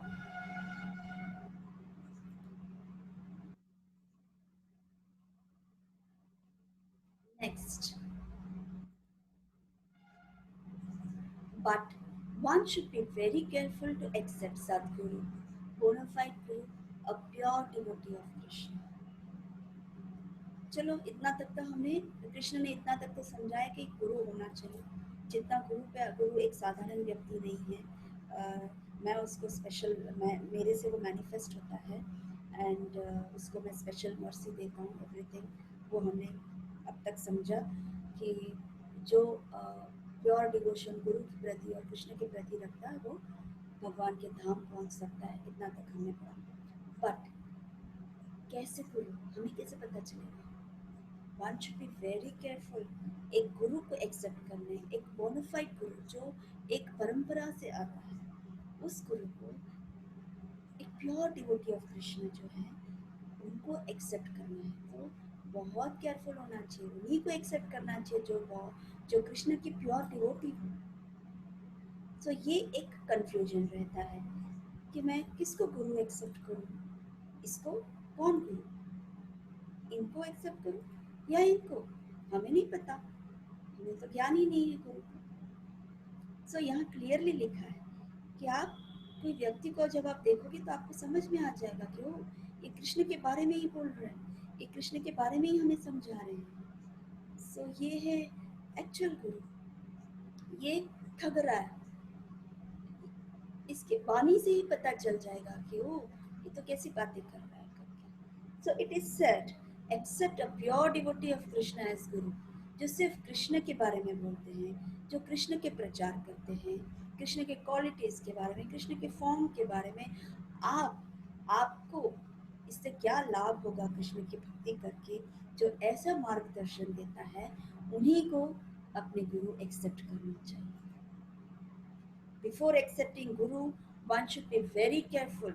Otherwise, you can be cheated if you accept a cheater. This is a cheater Guru. Cheater गुरु क्या करते हैं? पहले तो आपको बहकाते हैं, आपके बारे में बहुत प्रशंसा करते हैं, फिर धीरे धीरे आप उनके चुंगल में आ जाते हो, और फिर धीरे धीरे जब आप उनके चुंगल में आते हो, आप उसको गुरु मान लेते हो। आप यही सोचते कि वो ही गुरु है, यही गुरु है, यही। फिर क्या होता है? गुरु बोलने लगता है और आप सुनने लगते हैं। फिर धीरे धीरे गुरु क्या बोलता है? ओ, आज मेरे पास ये मोबाइल फ़ोन नहीं है, ज़रा एक मुझे मोबाइल फ़ोन ला दो। हाँ गुरु जी, मैं आपको आज ही आज मोबाइल फ़ोन ला कर दे देता हूँ। फिर एक बोलेगा कि अरे ये एक नया घर ला दो, बहुत टूटा फूटे घर में रहता हो, अपने गुरु का इतना भी ध्यान नहीं रख सकते हो, चलो करो। तो गुरु गुरुदेव हाँ गुरुदेव हाँ गुरुदेव, तो एक नया घर आ जाता है। धीरे धीरे वो तुम्हें चीट करने लगता है, और भगवान तो बहुत दूर दूर तक नहीं दिखते हैं। प्रभुपाद क्या सिखाते हैं? प्रभुपाद ने डे वन से कृष्ण के बारे में ही सिखाए हैं। आपको कृष्ण के पास कैसे जाना है, कृष्ण से कैसे प्रेम, कृष्ण का प्रेम कैसे मिलेगा आपको, आप कृष्ण के पास कैसे जा सकते हैं, आपको कृष्ण का प्रचार कैसे करना चाहिए, कृष्ण कब हमें पसंद करते हैं, कृष्ण कैसे हमसे प्रेम करते हैं, वो हमें सिखाते हैं। और धीरे धीरे मान लीजिए, जब गए थे, श्रील प्रभुपाद जब गए थे अमेरिका, उनके पास सिर्फ 40 रुपए थे, सिर्फ 40 रुपीज था उनके पास। सिर्फ उनके पास एक बॉक्स भर के पूरा क्या था, भागवतम पूरा स्क्रिप्चर्स भरा हुआ था उनके, पूरे एक बड़े बॉक्स में, एक छोटा सा बैग था, उसमें सिर्फ उनका एक जोड़ी कपड़ा था, बस इतना ही था। बाकी एक बड़ा बॉक्स था, ट्रंक था, उस ट्रंक में, आयरन ट्रंक होता था ना उन जमानों में, तो उस आयरन ट्रंक में पूरा उनके पास सिर्फ भागवतम सेट था, बस उनके पास और कुछ भी नहीं था। और 40 रुपये हाथ में लेकर अमेरिका में इंडियन रुपीस लेकर वो गए थे। उन्होंने स्टार्ट किया कृष्ण के नाम से, कृष्ण ने उन्हें हेल्प किया, कृष्ण ने उनको मर्सी दी, कृष्ण से वो प्रार्थना करते थे कि हे कृष्ण मैं इनको कैसे समझाऊं, ये तो बिल्कुल मटेरियल वर्ल्ड से पूरे मतलब लाइक पूरी तरह वो उसमें इन्वॉल्व है। जो हमने पिछले बार 4 रेगुलेटरी प्रिंसिपल्स सुने थे, वो सब 4 रेगुलेटरी प्रिंसिपल्स में पूरे के पूरे इन्वॉल्व हैं। इनको कैसे बाहर निकालूं मैं कैसे नहीं, आपके कृपा के बिना मैं नहीं निकाल सकता हूँ। उन्होंने कृष्ण से, उनके आचार्यों से, उनके गुरु से, रूप गोस्वामी से, सनातन गोस्वामी से वो गिड़गिड़ाए, रोते रहे, रात रात तक चैंटिंग करते रहे वो कि मैं पाश्चात्य देश जा रहा हूँ, मैं अकेला क्या कर सकता हूँ, आपकी कृपा के बिना मैं कुछ नहीं कर सकता।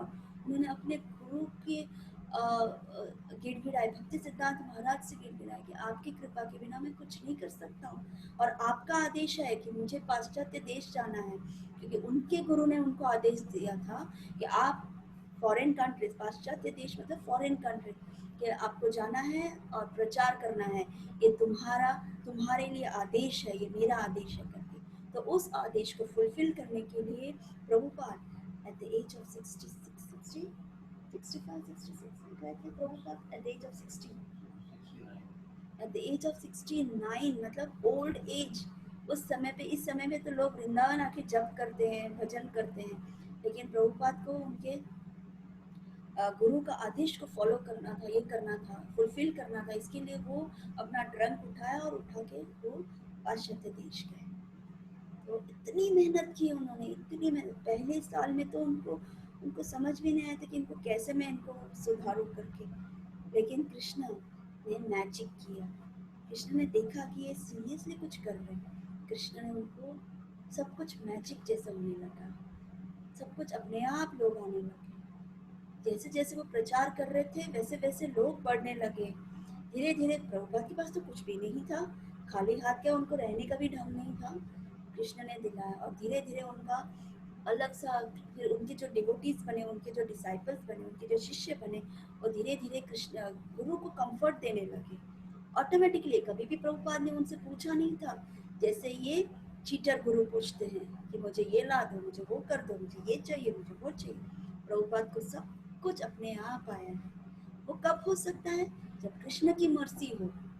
और कृष्ण की मर्जी कब होती है? जब गुरु बहुत प्योर हो, राइट? सो और ये गुरु इम्प्योर था। So before accepting Guru, one should be very careful. Otherwise, you can be cheated if you accept a cheater. So one should always obey the instructions or directions of a spiritual master. So हमें अपने गुरु का आदेश का पालन करना चाहिए, right? या सोनू कुछ बोलना है सोनू? माता जी आपने अभी अभी जो बोला ना वो मुझे सुनाई नहीं दिया। अभी अभी मतलब तुमने लास्ट क्या सुना?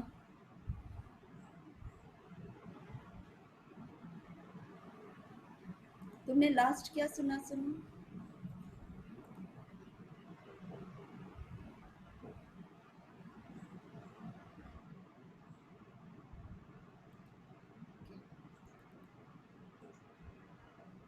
सो सोनू को शायद लास्ट लाइन सुनाई नहीं दिया, मुझे भी आई थिंक मैंने काफ़ी लंबा बोला। सो माता जी आपकी आवाज नहीं आ रही है। मैंने अभी बोलना ही शुरू नहीं किया, मैं अभी बोल रही हूँ।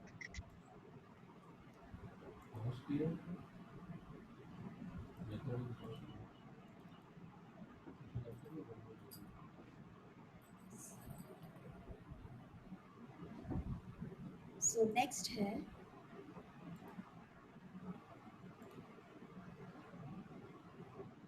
to blaspheme the Vedic literature or literature in pursuance of the Vedic version।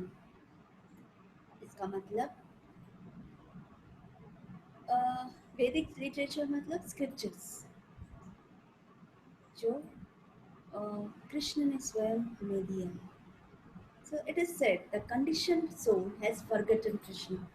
अब ये वैदिक लिटरेचर, ये स्क्रिप्चर्स और गुरु के बिना तो हमें ये पता ही नहीं चलता, हम तो भूल ही गए होते। तो ये कंडीशन सोल, हम लोग कंडीशन्ड सोल हैं, हमें भूलने की बीमारी है।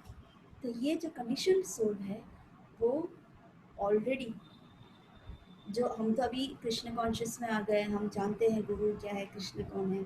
बहुत सारे ऐसे व्यक्ति हैं जो लोगों को इन सब चीज़ों के बारे में ज्ञान ही नहीं है, मटेरियल वर्ल्ड में ही फंसे हुए हैं। तो ऐसे कंडीशन सोल है वो कृष्ण को भूल गया है। तो उस कंडीशन सोल को कृष्ण की मर्जी से कृष्ण ने वैदिक लिटरेचर्स दिए हैं, स्क्रिप्चर्स दिए हैं, स्क्रिप्चर्स दिए हैं। सो ऐसे स्क्रिप्चर्स को हमें निंदा नहीं करनी चाहिए। मैंने कुछ लोगों को ऐसे भी देखा है, जैसे मैं ऑफिस में थी तो ऑफिस में एक व्यक्ति था मेरे साथ, वो भगवान में ज़्यादा मानता नहीं था। तो मैं उसको जब भी समझाती थी कि आप भगवान में हो लेकिन भगवान की जो स्क्रिप्चर्स हैं उसको तो फॉलो करो। तो बोले क्या स्क्रिप्चर्स, मैं स्क्रिप्चर्स में मानता नहीं हूँ। स्क्रिप्चर्स किसने बनाया, इंसानों ने लिखा हुआ है। वो मानने के लिए तैयार नहीं है कि भगवान ने दिया है ये स्क्रिप्चर्स गुरु के द्वारा, लेकिन वो मानने के लिए तैयार। उसके और मेरे बीच में बहुत युद्ध हो जाता था, झगड़ा हो जाता था। तुमको जब मालूम ही नहीं है तो तुम कैसे बोल सकते हो? तुम ये बोल सकते हो कि नहीं मालूम है, लेकिन तुम ऐसे कैसे बोल सकते हो कि स्क्रिप्चर्स ही नहीं है, और ये जो स्क्रिप्चर्स जो जिसने लिखा है वो किसी इंसानों ने लिखा है, तो इंसान का लिखा हुआ कैसे कोई स्क्रिप्चर्स वैलिड हो सकता है? सो उसने वैदिक लेक्चर्स की निंदा की है। सो हमें भी ये ध्यान रखना चाहिए कि हमें जो स्क्रिप्चर्स में दिया जाता है उसको मानना चाहिए, क्योंकि हमारे आचार्य, हमारे गुरु जो हैं वो बोल रहे हैं कि ये पढ़ो। जैसे फॉर एग्जांपल भगवत गीता, हमारे प्रभुपाद भगवत गीता में Bhagavad Gita as it is लिखा है। क्यों एज इट इज लिखा है? क्योंकि ये जो ज्ञान है वो कृष्ण, स्वयं कृष्ण ने ये ज्ञान अर्जुन को दिया है बोले। और उसमें किसी ने भी, अब तक की जो परंपरा हमारी आई है उसमें किसी ने भी अपने आप किसी ने नहीं लिखा है। जो कृष्ण ने जैसे जैसे वर्ड टू वर्ड लिख बोला है वही वर्ड टू वर्ड इसमें लिखा है। बहुत सारे अन्य लोगों ने भगवद गीता लिखी है, जैसे कि महात्मा गांधी ने लिखा है, बहुत बहुत सारे वेल नोन मतलब लिखे हैं लोगों ने। तो वो लोग कैसे लिखते हैं? अपनी सोच से लिखते हैं। तो उस भगवत उस स्क्रिप्चर्स को आप नहीं मान सकते क्योंकि वो अपनी सोच से लिखता है। लेकिन प्रभुपाद जो गुरु परंपरा से आते हैं वो जानते हैं ना कि ये कृष्ण ने कैसे कहा है। वो अपना दिमाग नहीं लड़ाते हैं, वो आए ही हैं इसके लिए कि हाँ वो कृष्ण का प्रचार करें। तो वो अपने मन से जो आता है वो क्यों लिखेगा? वो कृष्ण की प्रचार करते हैं तो कृष्ण ने जो बोला है वो लिखेंगे ना। सो इस चीज़ का हमें ध्यान रखना चाहिए कि हम किसके स्क्रिप्चर्स पढ़ रहे हैं। स्क्रिप्चर्स भी बहुत सारे लोगों ने लिखा है, लेकिन गुरु आचार्यों से जो आता है, गुरु से परंपरा से जो आता है, और हमारे गुरु परंपरा आप सब जानते हैं, हमारे षड गोस्वामी हैं, हमारे जगन्नाथ दास बाबा जी, भक्ति विनोद ठाकुर, गौर किशोर दास बाबा जी महाराज, भक्ति सिद्धांत सरस्वती गोस्वामी महाराज, प्रभुपाद, और अब हमारे गुरु महाराज हैं। तो ये हमारी गुरु परंपरा है, हम उनको फॉलो करते हैं। तो वो बोलते हैं कि ये स्क्रिप्चर पढ़ो, तो हमें यही पढ़ना चाहिए, दूसरा कोई स्क्रिप्चर्स हमें नहीं पढ़ना चाहिए, जो ऐसे कोई स्क्रिप्चर्स जो गुरु ने नहीं कहा। ठीक है, सो ये है fourth. Next, to consider the glories of chanting Hare Krishna to be imagination. इसका मतलब क्या हुआ? इमेजिन करना। हम कभी कभी चीज़ों को इमेजिन करते हैं, लेकिन एक्चुअली वो सच नहीं होता है ना? उसको इमेजिनेशन कहते हैं। टू थिंक दैट दिस हरे कृष्ण महामंत्र और any name of the Lord, भगवान का नाम हरे कृष्ण महामंत्र जो हम चैंट करते हैं, is a product of someone's imagination. मतलब किसी ने बोल दिया कि ये हरे कृष्णा महामंत्र करो तो आपको ये मिलेगा। जैसे बहुत सारे लोग आप देखना, बहुत सारे व्यक्ति ऐसे बोलेंगे, जो आप एस्ट्रोलॉजर्स के पास जाते हो या ऐसे लोगों के पास जाते हो कि आपका दुख दूर करना है, आप ये मंत्र बोलो, आपका दुख दूर हो जाएगा। ये इमेजिनेशन है। आप ये मंत्र बोलोगे तो आपके घर में पैसे ही पैसे आएंगे, ये इमेजिनेशन। सो ये तो ठीक है, चलो मटेरियल चीज़ है, लेकिन हरे कृष्ण महामंत्र और any name of the Lord को भी अगर वो इमेजिनेशन बोलते हैं तो वो अपराध होता है।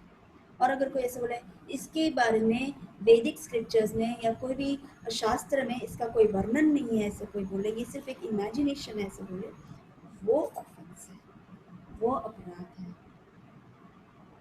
सो इमेजिनेशन से करने वाले अपराधी होते हैं। Next, to give some interpretation on the holy name of the Lord. जैसे मैंने कहा, इंटरप्रिटेशन मतलब अपनी सोच उसमें डालना। जैसे बहुत सारे लोग भगवत गीता लिखते हैं तो अपनी सोच डालते हैं, नहीं डाल सकते। अरे भाई, कृष्ण ने ये तो चीज़ नहीं बोला, तो तुम कैसे अपने आप लिख बोलते हो? तुम कृष्ण के नाम पे अपना लेक्चर दे रहे हो, तो ये ऑफेंस है। One should not cherish any doubt in the holy name. किसी को भी इस हरे कृष्ण महामंत्र पे कोई डाउट नहीं होना चाहिए। जैसे किसी ने बोल दिया हो कि भाई हरे कृष्ण महामंत्र, क्योंकि शुरुआत में जब हमें बोला जाता है कि हरे कृष्ण महामंत्र करने से हमारे दुख दूर हो जाते हैं, हमारे ये दूर हो जाते, वो दूर हो जाते हैं, तो या ये सही है कि हम हरे कृष्ण महामंत्र बोलते धीरे धीरे हमारे जो पाप होते हैं वो नष्ट होने लगते हैं। लेकिन हमें हरे कृष्ण महामंत्र पे पूरा भरोसा होना चाहिए। आप भरोसा नहीं रखोगे, मान लो कि आप जब करते हो, उस बीच में कुछ ऐसे कुछ हो जाता है आपकी लाइफ में कि आप दुखी हो जाते हैं, फिर आप हरे कृष्ण महामंत्र पे ये करते कि मैं तो रोज महामंत्र करता हूँ, मैं तो रोज जप करता हूँ, मेरे साथ फिर भी ये हुआ है। ऐसे नहीं होना चाहिए। आपको कृष्ण में पूर्ण विश्वास होना चाहिए। कृष्ण के नाम और कृष्ण और non different, the name of Krishna and Krishna himself are non different. Krishna ये नाम है, कृष्ण ये फॉर्म है, कृष्ण और ये कृष्ण में कोई डिफरेंस नहीं है, स्वयं भगवान है।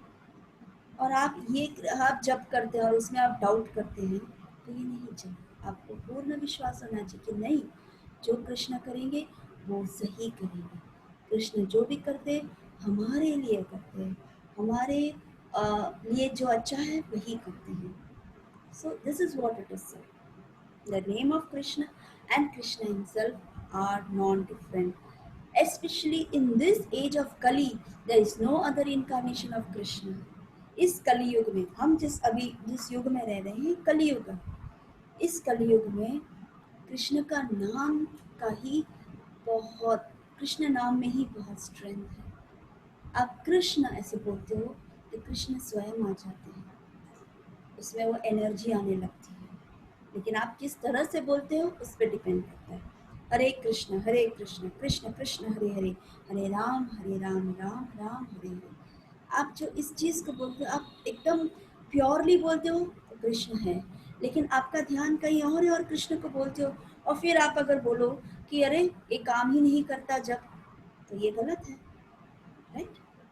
सो आपको एक एक वर्ड में ध्यान रखना चाहिए। सो ये कहना चाहता है कृष्ण और स्वयं कृष्ण और कृष्ण वर्ड में कोई डिफरेंस नहीं है.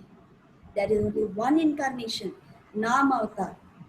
कलियुग में नाम अवतार के रूप में आए हैं. The name incarnation of Krishna.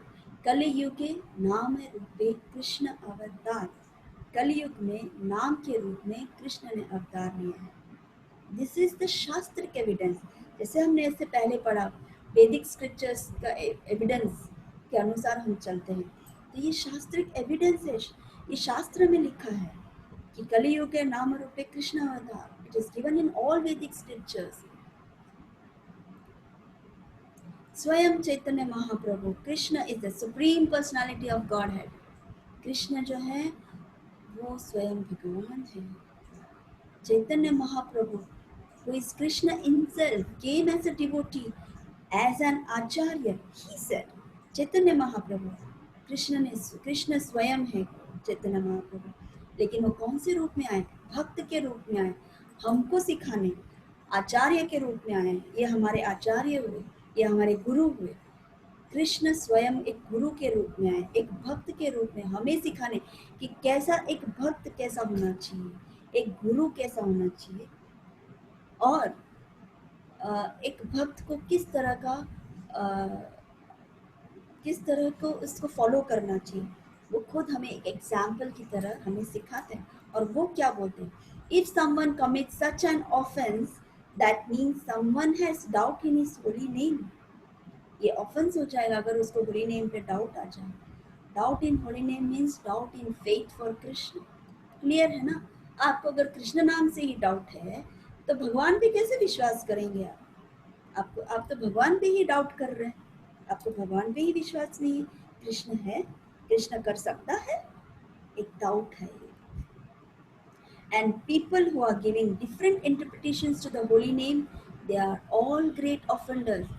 और ऐसे व्यक्ति जो लोग होली नेम पे अपना ही बोलते रहते हैं, जो शास्त्र में नहीं और अपने मन का बोलते हैं, वो ऐसे व्यक्ति ग्रेट ऑफेंडर्स होते हैं, अपराधी होते हैं. और ऐसे अपराधी के साथ हम मिलते हैं, बातें करना, उनके साथ संपर्क में रहना, तो वो भी अपराधी होता है. समझ में आ गया?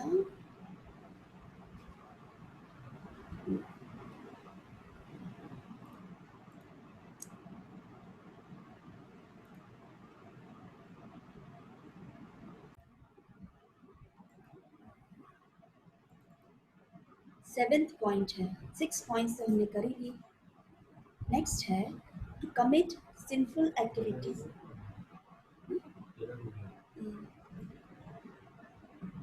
To commit sinful activities on the strength of the holy name of the Lord.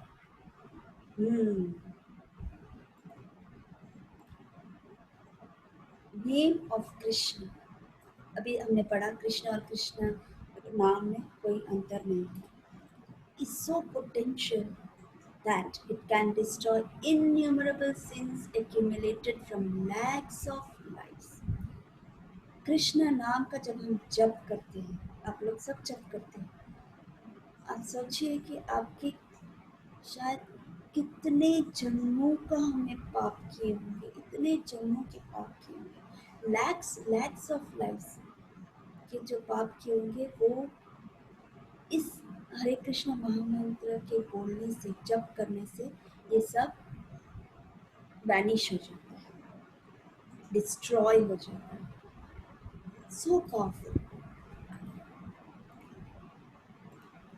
लेकिन अगर कोई ये व्यक्ति समझे कि oh this is a very good weapon, अरे वाह ये तो हमको एक अच्छा शस्त्र मिल गया, I will chant Hare Krishna and destroy all sinful reactions.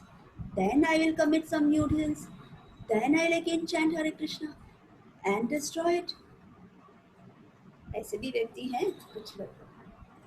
जैसे आपने शुरुआत में आपको किसी ने बोला चैंट करो, आपके अनेक भक्त अनेक पापों का नाश हो जाता है. हम जप करते हैं, हमारा पाप जो है वो कृष्ण डिस्ट्रॉय कर देता है. ये ठीक है, चलो अब तुम मेरे शरण में आए हो, तुम मेरा नाम ले रहे हो, अब तक जितने पाप है तुम्हारे मैंने तुम्हारा उसको माफ़ कर दिया. अब क्योंकि तुम मेरे शरण में आए हो, तुम मुझे फॉलो करोगे, उस विश्वास से कृष्ण ने उस नाम में एनर्जी दे दी।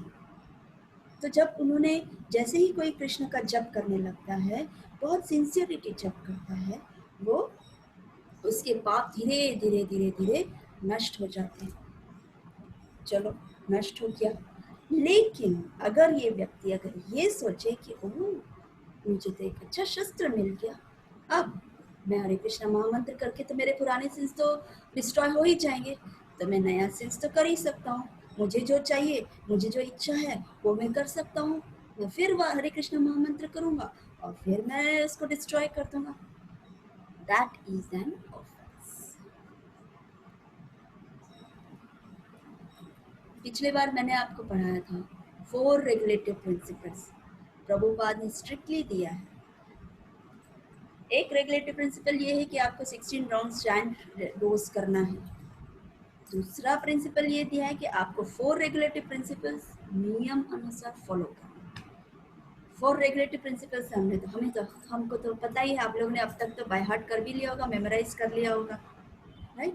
तो वो जो 4 रेगुलेटिव प्रिंसिपल्स है वही सिंफुल है, वही सिन है। एक्चुअल सिन 4 सिंस ही हैं, इसी में सब सिंस आ गए।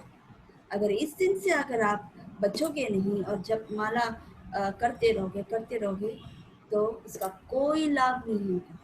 अपराध पे अपराध, अपराध पे अपराध, ये अब अपराध हो जाएगा।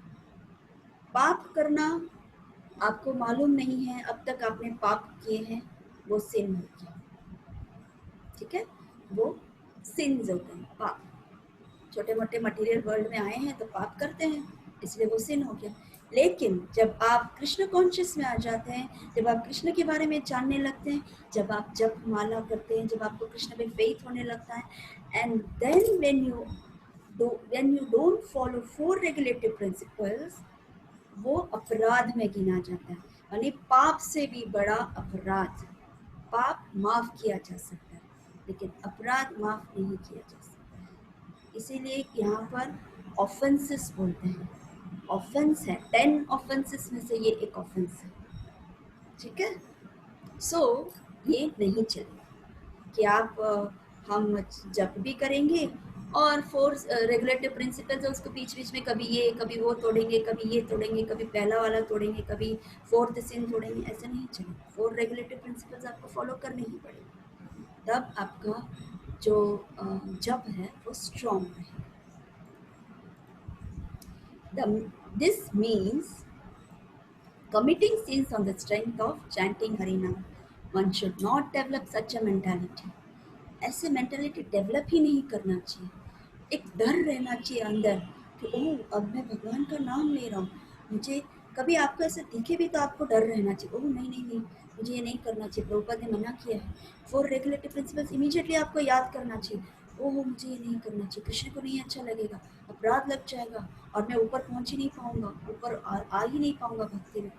ये 4 रेगुलेटिव प्रिंसिपल से हमेशा हर व्यक्ति, हर भक्त को डरना चाहिए, हमें भी डरना चाहिए, right? Next, though in Kali Yuga there is a concession that in Kali Yuga, by thinking of sinful activity or sinful engagement in the mind, one will not get the sinful reactions unless he executes that sin. इसका मतलब क्या हुआ? जैसे अब हम कलयुग में रहते हैं, इससे पहले के जो युगास थे, उस युग में अगर आप किसी के बारे में कुछ गलत सोचते हो तो भी पाप है, करते हो वो तो पाप है ही, लेकिन आप माइंड में भी अगर सोचते हो इसका कुछ ऐसा हो जाना चाहिए कि ये आगे बढ़े ही नहीं, ये इसके मार्क्स मेरे से कम होना चाहिए, ये फेल हो जाए, ऐसे अगर हम सोचते हैं, ये तो कलयुग के पहले युग की बात कर रही हूँ, ऐसे सोचने से भी पाप लग जाता है, अपराध लग जाता है। बट कलयुग में हम लोग बहुत फॉर्चुनेट हैं कि कलयुग में ये एक कंसेशन कृष्ण ने दिया है कि आप सोचते हो सिंफुल लैंग्वेज क्योंकि वो असर नहीं करता है, वो आपके माइंड को पोल्यूट करता है लेकिन वो पाप नहीं हो जाता है। सो सो ये एक कंसेशन है कि आप अगर किसी सिंफुल एक्टिविटीज़ आप करने की सोचते हो तो वो माइंड से ही सोचते हो, लेकिन माइंड से सोचने से वो जब तक आप एग्जीक्यूट नहीं करोगे, जब तक वो आप फिजिकली नहीं करोगे तो उसको पाप नहीं गिना जाता. But in Kaliyuga, if someone in the mind just thinks that I must accept a bona fide guru and take Harinam from him, just by thinking he gets good result. अब देखो भगवान कितने दयालु, इतने दयालु, इतने दयालु कि इसका हम सोच भी नहीं सकते हैं. जैसे हम पाप के बारे में सोचते हैं, भगवान सिर्फ सोचते हैं तो वो भगवान उसे माफ़ कर देते हैं. लेकिन अगर हम ये सोचें कि इस कलयुग में अगर ये कि मुझे एक अच्छा सा गुरु मिल जाए जो मुझे भगवान तक ले जाए और उस गुरु से मैं दीक्षा ले लूँ, सिर्फ इतना ही वो सोचे, उसको भगवान हेल्प करने लगते हैं. कैसे? देखो, कृष्णा जो परमात्मा के रूप में अपने हृदय में बैठे हैं, वो super soul immediately starts to show her mercy upon him.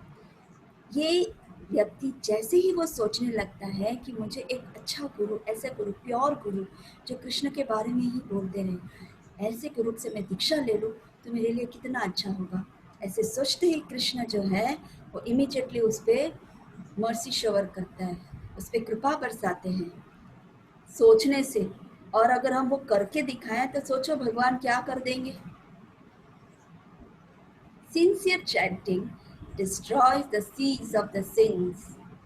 हाँ, अगर हमारी चैंटिंग में शुद्धता, सिंसियरिटी हो, हम बहुत ही शुद्धता से अगर चैंटिंग करें तो हम ये सीड्स, ये सिन, ये पाप के जो बीज है वो डिस्ट्रॉय कर देते हैं और उत्पन्न वो अंदर से डेवलप भी नहीं करने देते.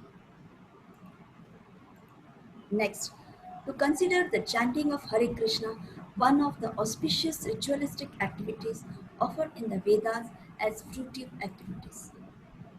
मतलब हरे कृष्ण जो है ये एक कर्म कांड है. कर्म कांड मतलब जैसे मैंने आपको कहा कि आप किसी एस्ट्रोलॉजर्स को मिलते हैं और अगर वो बोल दे कि भाई आप हरे कृष्णा महामंत्र करो तो आपको इतने पैसे मिल जाएंगे, आप ये हरे कृष्णा महामंत्र करोगे तो आपको ये घर मिल जाएगा, आपके बच्चे पढ़ने लगेंगे, आपका बच्चा बड़ा होके ये बनेगा, वो बनेगा, उसके घर, उसके लाइफ में जो हर्डल्स आते हैं, जो उसके विघ्न आते हैं वो सब दूर हो जाएंगे, आपको ये हो जाएगा, वो हो जाएगा. जो बोलते हैं वो अपराध है. कृष्ण का, हरे कृष्ण का मंत्र मटेरियल वर्ल्ड से जुड़ा हुआ नहीं है, एक स्पिरिचुअल मंत्र है. जैसे कृष्ण वैसे हरे कृष्ण, जैसे कृष्ण प्योर है वैसे ये हरे कृष्ण महामंत्र प्योर है. जैसे कृष्ण मटेरियल वर्ल्ड के साथ उनका अटैचमेंट नहीं है, वो डिटैच्ड है कृष्ण इस मटेरियल वर्ल्ड से, उसी तरह हरे कृष्ण महामंत्र है वो इस वर्ल्ड, इस भौतिक दुनिया से डिटैच्ड है, स्पिरिचुअल नेम है. The name of Krishna and Krishna himself are non-different. जैसे हमने पढ़ा पहले भी, as Krishna is absolute, his name is also absolute. पूर्ण, पूर्ण है, उसी तरह नाम भी पूर्ण है, उसमें कोई कमी नहीं है. No one is supreme or equal to Krishna. जैसे हमने पहले भी पढ़ा, कृष्ण से बढ़कर या कृष्ण के समान कोई नहीं है. He is the supreme personality of Godhead, the absolute truth. Okay? Next, to instruct a faithless person about the glories of the holy name. कभी कभी हमें प्रचार करते करते ऐसे व्यक्ति मिल जाते हैं कि हम अगर नाम के बारे में बोले तो वो ऐसे जाओ आगे बढ़ो, आगे बढ़ो. तो ऐसे व्यक्ति को खींच खींच के बुला के उसको इंस्ट्रक्शंस नहीं देनी चाहिए. That is what this offense, ninth offense means, to instruct a faithless person about the glories of the holy name.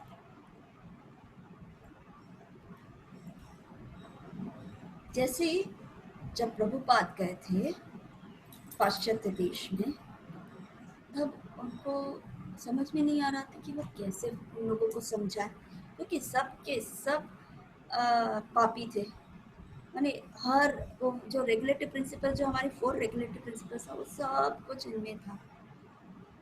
कोई भगवान के बारे में जानता तक नहीं था, और कृष्ण तो दूर दूर तक नहीं जानते थे।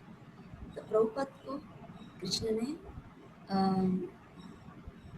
ये दिया, ब्लेस किया।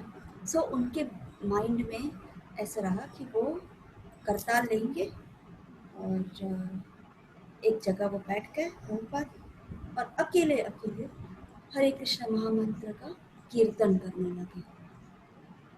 उनके आज भी वो जगह है, टॉम्किंसन स्क्वायर एरिया करके एक पार्क है, स्क्वायर पार्क करके एक बहुत बड़ा ट्री है। आप लोग कभी सर्च करना, मैंने तो इसमें नहीं लिया, लेकिन Tompkinson square park, Tompkins square park करके एक पार्क है।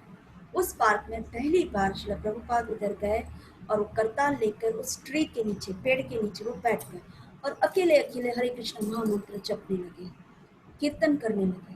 जैसे जैसे वो कीर्तन करने लगे, एक व्यक्ति आया, उसने देखा ये कुछ अलग ही कर रहा है, बैठ गया। दूसरा व्यक्ति आया, हैं ये क्या नया कुछ सुनने को मिल रहा है और अच्छा भी लग रहा है सुनकर, मन को बहुत शांति मिल रही है, बैठ के सुनते हैं थोड़ी देर। क्योंकि उन लोगों को मेन रीज़न क्या था, वो लोग जो नशे में थे, वो लोग जो ऐसे सिंस में थे, उनको मन में कभी शांति नहीं थी, वो कभी उनको पीसफुल ऑफ माइंड नहीं था, पीसफुल हार्ट नहीं था, वो लोग हमेशा दुखी थे। इसीलिए उस दुख को दूर करने के लिए ये ऐसे लाइक गलत चीज़ों में वो इन्वॉल्व होते थे, ताकि वो भूल जाए उन चीज़ों को, और फिर उसके बाद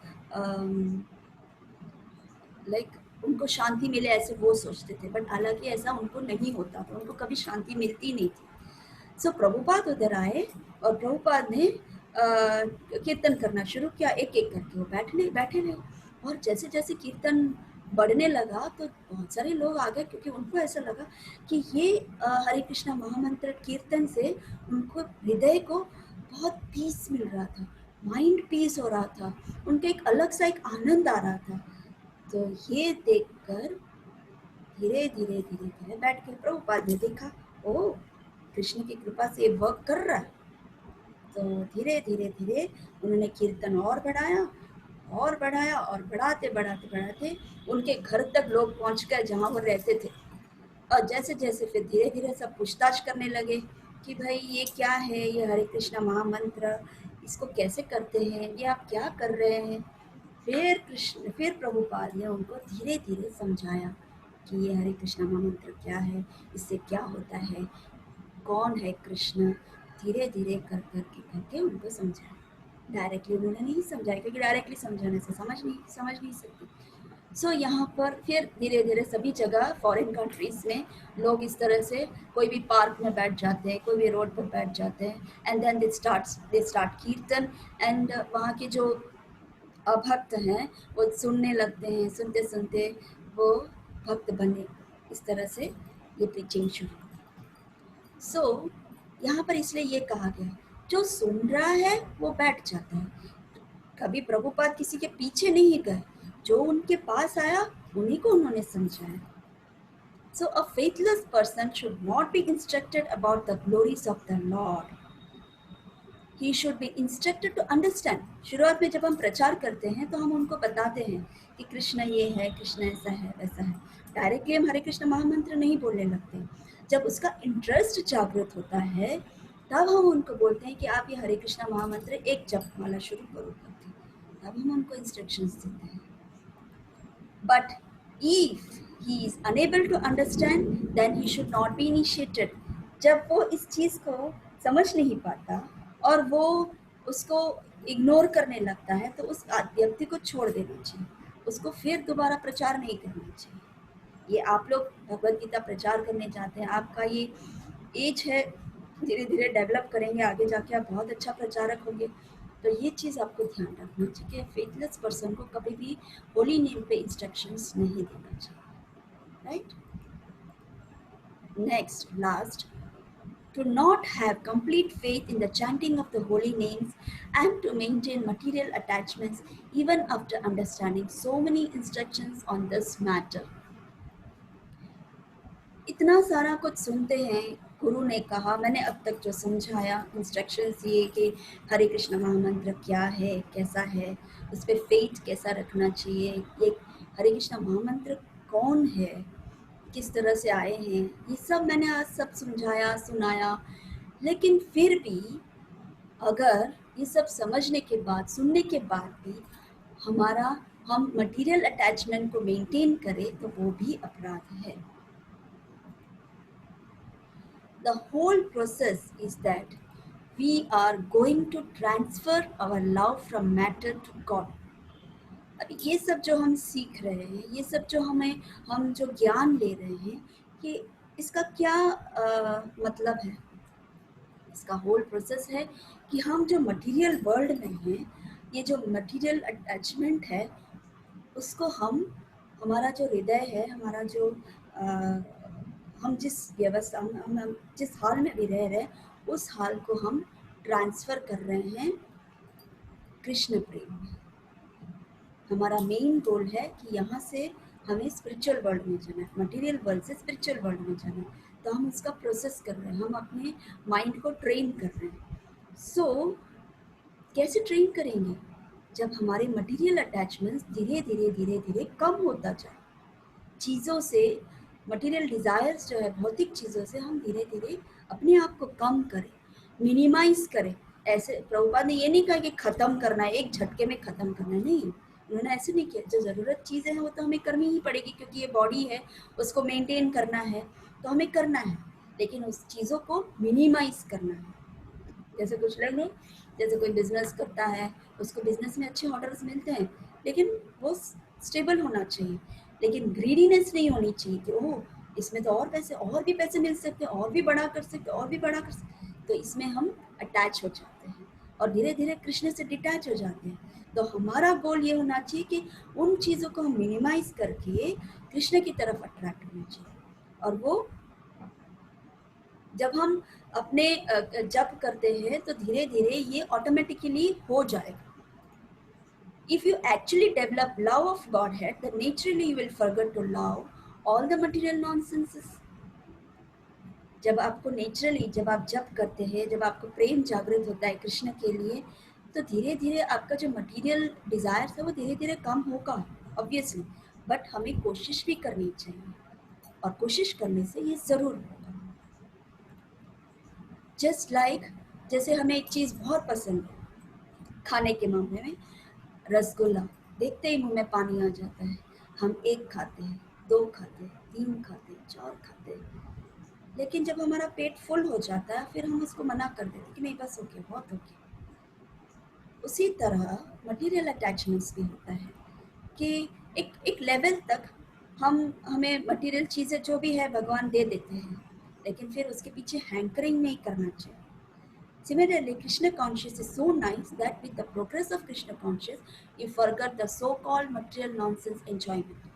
जब हम कृष्ण भक्ति की तरफ धीरे धीरे आकर्षित होते हैं, ये मटेरियल अटैचमेंट जो है, ये मटेरियल नॉनसेंस एंजॉयमेंट जो है, वो हमारा धीरे धीरे कम हो जाता है। कृष्ण हेल्प करते हैं, और जब हम उस लेवल तक पहुंच जाते हैं फिर हमें मटेरियल चीज़ें इफ़ेक्ट नहीं करेगी। लेकिन हमारा जब हम कंटिन्यू करते हैं, धीरे धीरे कृष्ण प्रेम बढ़ाते हैं, तो हमारा धीरे धीरे परफेक्शन आने लगता है।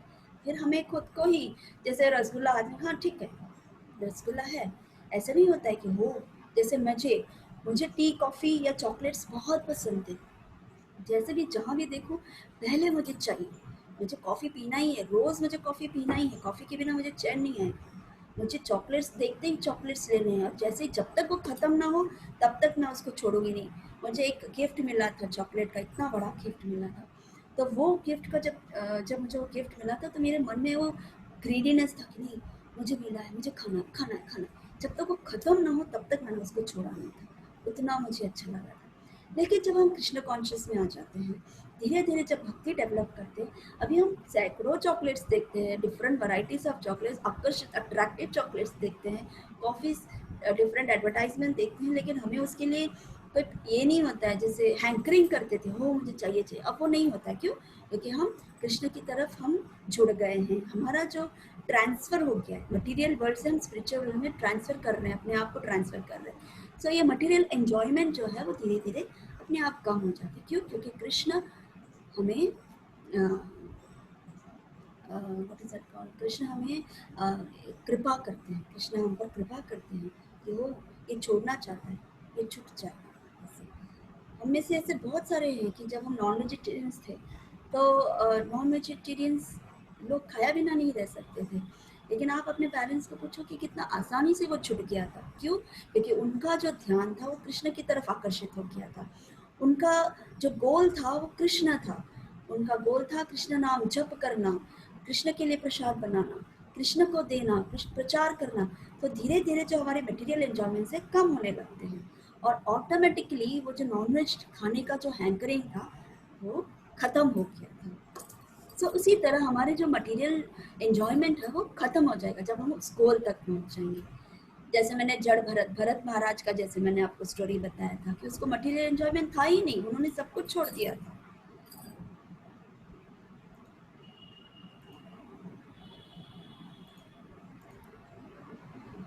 So it's not like that. You cannot say I am progressing in meditation by my material attachment to all sense gratification. That is not progress. Ravan Ravan पूरा मटेरियल अटैचमेंट से भरा हुआ था और फिर भी वो शिव जी को बहुत बहुत बड़ा भक्त था, वो शिव का बहुत ही बड़ा भक्त था, लेकिन उसको मटेरियल अटैचमेंट्स थे, सोने की लंका और मतलब 4 रेगुलेटरी प्रिंसिपल्स जो तोड़ना था वो सब उसने तोड़ दिया। दूसरी वाइफ की, राम की वाइफ सीता, सीता को उसने किडनैप किया, सोने की लंका बनाई उसने, ऐसे सब, और मदिरा, ये सब बहुत असुर था तो इसलिए सब गलत चीज़ें तो हुई थी, लेकिन फिर भी वो भगवान को बचता था और भगवान से वो एक्सपेक्ट करता था कि आप मुझे ये करो, आप मुझे वो करो करके। ऐसे मेडिटेशन नहीं होता है, ये प्रोग्रेस नहीं होता है। Progress means minimize your material attachment for sense gratification. Sense gratification मतलब हमारी इंद्रियां मांगेगी, उसका काम है मांगना, लेकिन उसको एक्सेप्ट नहीं करना है। हमारा माइंड जो है सेंस ये करता है, उत्साहता है कि ये चाहिए चाहिए चाहिए, लेकिन हमारे माइंड को बोलना है कि नहीं, ये तुम्हारा गोल नहीं है, तुम्हारा गोल कृष्ण है, ये सब को छोड़ दो। हमें रावण नहीं बनना है, हमें भक्त बनना है।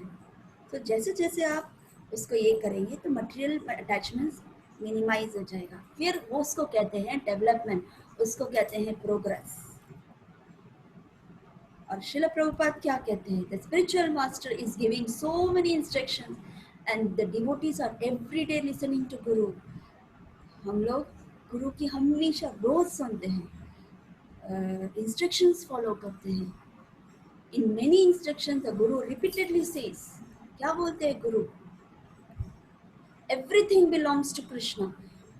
सब कुछ ये जो भी हमें दिया है वो सब कृष्ण का दिया हुआ, हम कृष्ण के दास हैं।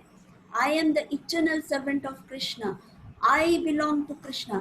एक सर्वेंट जो होता है, जब सर्वेंट बोलता है कृष्ण का मतलब उसका पूरा शरीर, उसका सब कुछ कृष्ण का होता है, खुद का कुछ भी नहीं होता है। और पुराने पुराने ज़माने में लोग वहाँ पर सेवक सर्वेंट्स को वहाँ ऑक्शंस में लेते थे कि एक पूरा ऐसे दास होते थे, सर्वेंट्स होते थे, गरीब लोग होते थे, तो वो लोग ऐसे बड़े लोगों के स्लेव्स, आप लोगों ने आपके इसमें सुना पढ़ा होगा स्लेव्स करके, वो जो स्लेव्स, गुलाम, गुलाम, तो वो गुलाम कैसे, तो उनके पास खाने पीने का नहीं होता है, कुछ नहीं होता, तो एटलीस्ट वो लोग अगर कोई उसको मालिक मिल जाए तो कम से कम खाने पीना तो मिल जाएगा उसके, इसके लिए वो लोग गुलाम बन जाते थे। तो वो गुलाम का एक पूरा ग्रुप होता था, तो वो मालिक आता था तो उनको चूज करता था, या ये मेरा गुलाम बनेगा, ये गुलाम बनेगा, ये गुलाम बनेगा करके। तो जब उसमें से जब सिलेक्ट करते थे गुलाम को, तो वो गुलाम अपने आप को पूरी तरह वो डिपेंड करता है मालिक पे। मालिक उसको जैसा रखेगा वो वैसा उसको रहना पड़ेगा, उसको खाना देता है नहीं देता, उसको बहुत अच्छा रखता है नहीं अच्छा रखता है, वो सब उसके भाग्य का, लेकिन वो स्लेव है। तो उसी तरह हम जो है कृष्ण के स्लेव हैं, कृष्ण के सर्वेंट हैं, हम पूरी तरह कृष्ण को बिलोंग करते हैं। we do not belong to ourselves। हम कुछ भी नहीं है, हमारा कुछ भी नहीं है। बॉडी, माइंड, जो मैं बोलता हूँ वो भी कृष्ण को बिलोंग करता है। शास्त्र, सभी शास्त्र, हमारे आचार्य, हमारे महाजन, ये सब रिपीटेडली यही चीज बोलते रहते हैं कि हमारा जो है सब कुछ कृष्ण को बिलोंग करता है। ये हुआ 10th offence. And the last offence is, बस 5 मिनट में खत्म कर देती हूँ, to be inattentive while chanting. ये है बहुत बड़ा ऑफेंस। देखा ये गोलू मोलू कैसे चैंट करता है, इतना अच्छे से चैंट करता है अटेंटिवली। while chanting the महामंत्र with your beads, beads मतलब जपमाला, जब आप जपमाला से जप करते हो, one should be very attentive, should fix your mind on Krishna, Krishna के नाम पे, कृष्ण में फिक्स होना चाहिए। The chanting should be done very carefully with great attention, pleasing your attention on Krishna. Chanting बहुत ही ध्यान से कृष्ण के ध्यान में रहना चाहिए। प्रभुपाद नित्य कृष्ण के चिंतन में ही थे। The mind is naturally fluctuating, mind का काम है फ्लक्चुएट होना, इधर उधर भटकना, वो नेचुरल है, बट हमको उसे वापस कृष्ण के इसमें लाना है। ठीक है, नेक्स्ट। कभी कभी क्या होता है कि टाइम नहीं होता है, तो राउंड्स कंप्लीट करने के लिए हम फास्ट राउंड करते हैं। तो फास्ट राउंड खत्म करने के लिए, चैंटिंग खत्म करने के लिए हमारा चैंटिंग इनअटेंटिव होता है, वो भी एक ऑफेंस हुआ। देखो टाइम भागता, टाइम नहीं है करके, तो फटाफट हरे कृष्ण कृष्ण हरे राम राम राम राम, उसमें ना मंत्र भी छूट जाता है उसका। ऐसे नहीं करना चाहिए। One should chant his rounds early in the morning, ब्रह्म मुहूर्त, 4 बजे से 6 बजे तक सुबह का ब्रह्म मुहूर्त है। यही एक परफेक्ट चैंटिंग टाइम है जब हम बहुत ही अच्छे से कर सकते हैं। जैसे आप लोगों ने किया होगा शायद, अभी बच्चे, पहले तो बच्चे छोटे थे मेरे, अब तो बड़े हो गए, तो मंदिर आप मंगला आरती में गए होंगे, तो वहाँ पर जब डिवोटीज को आप देखते हैं बहुत ही अच्छी तरह चैंटिंग करते हैं, इतना शुद्धता से चैंटिंग करते हैं, भक्तों को देखा होगा आपने। तो क्यों, उस समय पे हमारा जो माइंड होता है बहुत फ्रेश होता है, और फ्रेश जब होता है तो हम जो भी उस वक्त करते हैं वो बहुत ही स्ट्रॉन्ग होता है, लाइक उसमें बहुत एनर्जी होती है। तो वो मुहूर्त, ब्रह्म मुहूर्त होता है 4 से 6 बजे तक। आप देखना सर, जो साधु वगैरह होते हैं सुबह ब्रह्म मुहूर्त में उठ जाते हैं, अपना सुबह का जो कार्य होता है वो जल्दी जल्दी कर लेते हैं। क्यों? क्योंकि जैसे जैसे दिन समय बदलता जाता है, टाइम जाता जाता है, कलयुग का प्रभाव, युग जो व्हाट इज इट कॉल्ड, कली का प्रभाव, माया का प्रभाव बढ़ता रहता है, और बहुत सारी चीज़ें अंदर घुस जाती है। तो उन चीज़ों से मुक्त होने के लिए सुबह 4 से 6 बजे चैंटिंग करनी चाहिए। At that time the mind will not fluctuate and we will easily be able to concentrate, हम concentrate कर सकते हैं। Yes, राधा श्याम सुंदर की जय। If at first while chanting Hare Krishna one cannot concentrate in the form on the form of Krishna, शुरुआत में जब हम चैंटिंग करते हैं हम ठीक से कॉन्सेंट्रेट नहीं कर पाते हैं, तो कृष्ण में कॉन्सेंट्रेट नहीं कर पाते हैं, शुरुआत है अभी भी। So it is wiser to chant deities or the photographs of Radha and Krishna. भगवान के सामने बैठ जाओ और चैंटिंग करो, आप धीरे धीरे धीरे कृष्ण के चरण देखो, कृष्ण के एक एक अंग देखो उनका, और धीरे धीरे आप चैंट करो राधा रानी के चरण, राधा रानी की ज्वेलरीज, उनके अंग, उनकी आँखें, उनका फ्लूट, उनके हाथ, सब एवरीथिंग, कृष्ण के हाथ, कृष्ण के कमर, देखो कमर कितनी पतली छोटी, कितना सुंदर लग रही है, हाथ कैसे उन्होंने रखा है, देखो कैसे मुरली बजा रहे, कौन सी मुरली रखी है, आँखें कितनी सुंदर है, नाक कितनी, होठ कितने लाल लाल है, पिकॉक फेदर्स हैं, कितने अच्छे सुंदर भी। सो इस तरह से आप उनके फोटो के सामने खड़े हो जाओ, बैठ जाओ और अच्छे से चैंटिंग करो। इससे धीरे धीरे कृष्ण हमारे हृदय में बैठते हैं और हमारा चैंटिंग प्रोग्रेस होता है। हम जब मंदिर जाते हैं, घर पे होते हैं तो पेरेंट्स के साथ चैंट करने चाहिए।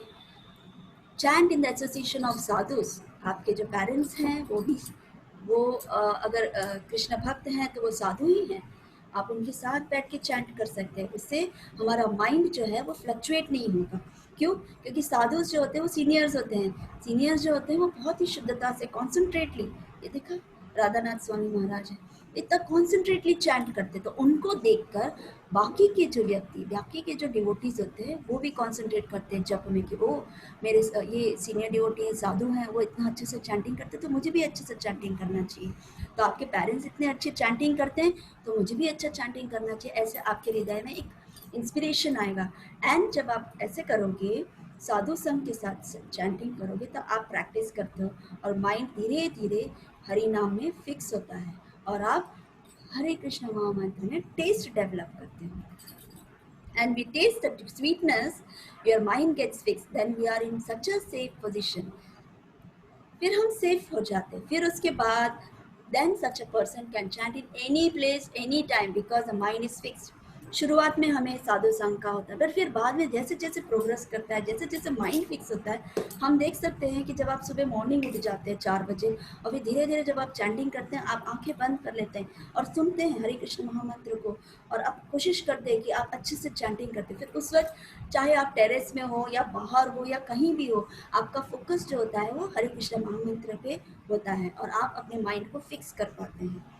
सो तब तक जब तक आपका माइंड फिक्स ना हो, आपको केयरफुल रहना चाहिए कि आपका माइंड फिक्स हो जाएगा। While we are chanting, we should hear also. मैंने जैसे आपको कहा कि ये भी एक मेडिटेशन है कि आप जो मंत्र बोलते हैं वो सही है या गलत है, इसको आपको ठीक से सुनना चाहिए। जब आप सुनते हैं तो आप पूरी तरह उसमें एब्जॉर्ब हो जाते हैं। And if you hear, then your mind and your tongue both gets captivated. जब आप सुनते हैं तो आपका माइंड भी हियरिंग में जाता है, आपका टंग शुद्ध हो जाता है। आप देखते हैं कि ओह मैं सुन रहा हूँ इसलिए मुझे ठीक से उच्चारण करना चाहिए, तब आपका माइंड और टंग दोनों कैप्टिवेट होके हियरिंग पे ध्यान चला जाता है। That is a perfect meditation. Therefore, meditation, the first class yoga, सबसे बेस्ट योगा, योगा बोलते हैं ना, योगा करो योगा करो, this is the perfect yoga, first class yoga. क्या? Hearing and chanting. देखो कृष्ण क्या बोलते हैं, of sacrifices I am the chanting of the holy name, मैं स्वयं हूँ, भगवान स्वयं चैंटिंग में है, जप में है। In this way be offenceless and chant the mahamantra with purity. इस तरह से ये 10 नाम अपराध को अगर हम अच्छे से फॉलो करेंगे तो हम कभी अपराध नहीं करेंगे, और महामंत्र को प्योरिटी से अगर हम चैंट करेंगे तो वी गेट कृष्ण प्रेम, हमें ऑटोमेटिकली कृष्ण प्रेम मिलेगा। वी गेट कृष्ण, कृष्ण स्वयं मिलेंगे, and definitely we will go back home, back to godhead. ये है मटीरियल वर्ल्ड, हम जब करते हैं स्पिरिचुअल वर्ल्ड के लिए दरवाज़ा खुल जाता है, हम ये जा रहे हैं और कृष्ण हमारा इंतज़ार कर रहा है गोलोक धाम में, हमें यहीं पहुंचना है गोलोक धाम में। To attain freedom from material to Krishna consciousness, material world से कृष्ण कॉन्शियसनेस, कृष्ण वर्ल्ड में जाना है। हाँ, इन सब चीज़ों के अलावा remember that even if one feels he or she is being offensive, there is no need to stop chanting. मतलब अब ये 10 अपराध बोल दिया, 10 अपराध धीरे धीरे ही होगा, एकदम सा तो नहीं हो पाएगा। तो आप ऐसे चिंता ना करें कि ओह मेरे से तो हो नहीं रहा है, मैं क्या करूं, तो मैं चैंटिंग स्टॉप कर देता हूँ। जब ऐसे ऑफेंस, ऐसे अपराध करके जब करूँ उसका कोई फ़ायदा नहीं है, इसलिए मैं जब ही नहीं करना चाहती, ऐसा ना सोचें। फिर भी जब चालू रखें, लेकिन by trying to chant sincerely, हमें ट्राई करना sincerely and serving the spiritual master, guru को याद करके, गुरु को सेवा करके, गुरु का सेवा मतलब गुरु का इंस्ट्रक्शंस फॉलो करना। आपके गुरु जो बोलते हैं उसको इंस्ट्रक्शंस फॉलो करेंगे, चैंटिंग सिंसियरली करेंगे, ऑटोमेटिकली ये सब प्योरीफाई हो जाएगा। फिर आपको स्पेशली ऑफेंसेस के लिए मेहनत नहीं करनी पड़ेगी। ये जो 10 नाम अपराध है आपको ऑटोमेटिकली अंदर एब्जॉर्ब हो जाएगा, ये नॉलेज है। ये सब ऑफेंसेस नहीं होनी चाहिए, लेकिन आप ये 2 चीज़ chant sincerely, serving the spiritual master. ये इतना करने से and we may be purified of our offenses and may be able to chant purely. आप धीरे धीरे आगे प्योरली चैंट कर सकते हैं, इसलिए ऐसे बिल्कुल चिंता ना करें कि अब क्या होगा. Chant Hare Krishna and be happy, ये प्रभुपाद का स्लोगन है. Chant Hare Krishna and be happy. Hare Krishna chant करो और खुश खुश रहो. जो हरे कृष्णा महामंत्र चैंट करता है, जो जप करता है, वो खुश ही रहता है. हाँ, हो गया, राइट. सो ये नाम अपराध है हमारे जब. तो आई होप सो कि हमारी अब चैंटिंग में हम अच्छे से ध्यान से हम चैंट करेंगे, राइट.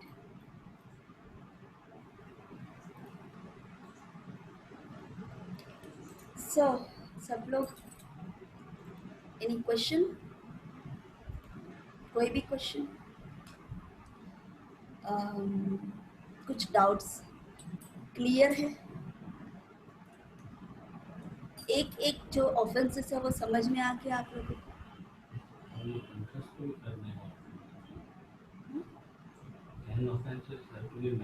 या अब सब अभी वीडियो में आ जाइए प्लीज, मैं आपको देखना चाहती हूँ. ये सबका क्यों नहीं आ रहा?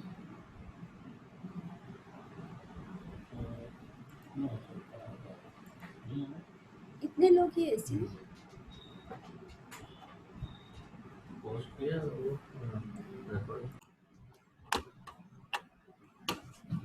हाँ सुदीप का कुछ पूछना? नहीं. हाँ, okay. So that's it. 10 offences को बिना विदाउट फेल उसको मेमोराइज कीजिए. रोज एक दो धीरे धीरे करके उसको मेमोराइज कीजिए. हाँ, क्योंकि ये आपको सबसे ज़्यादा, जब आपका अभी जब थोड़े बड़े हो जाएंगे, आप इनिशिएशन के लिए तैयार हो जाओगे, दीक्षा के लिए तैयार हो जाओगे.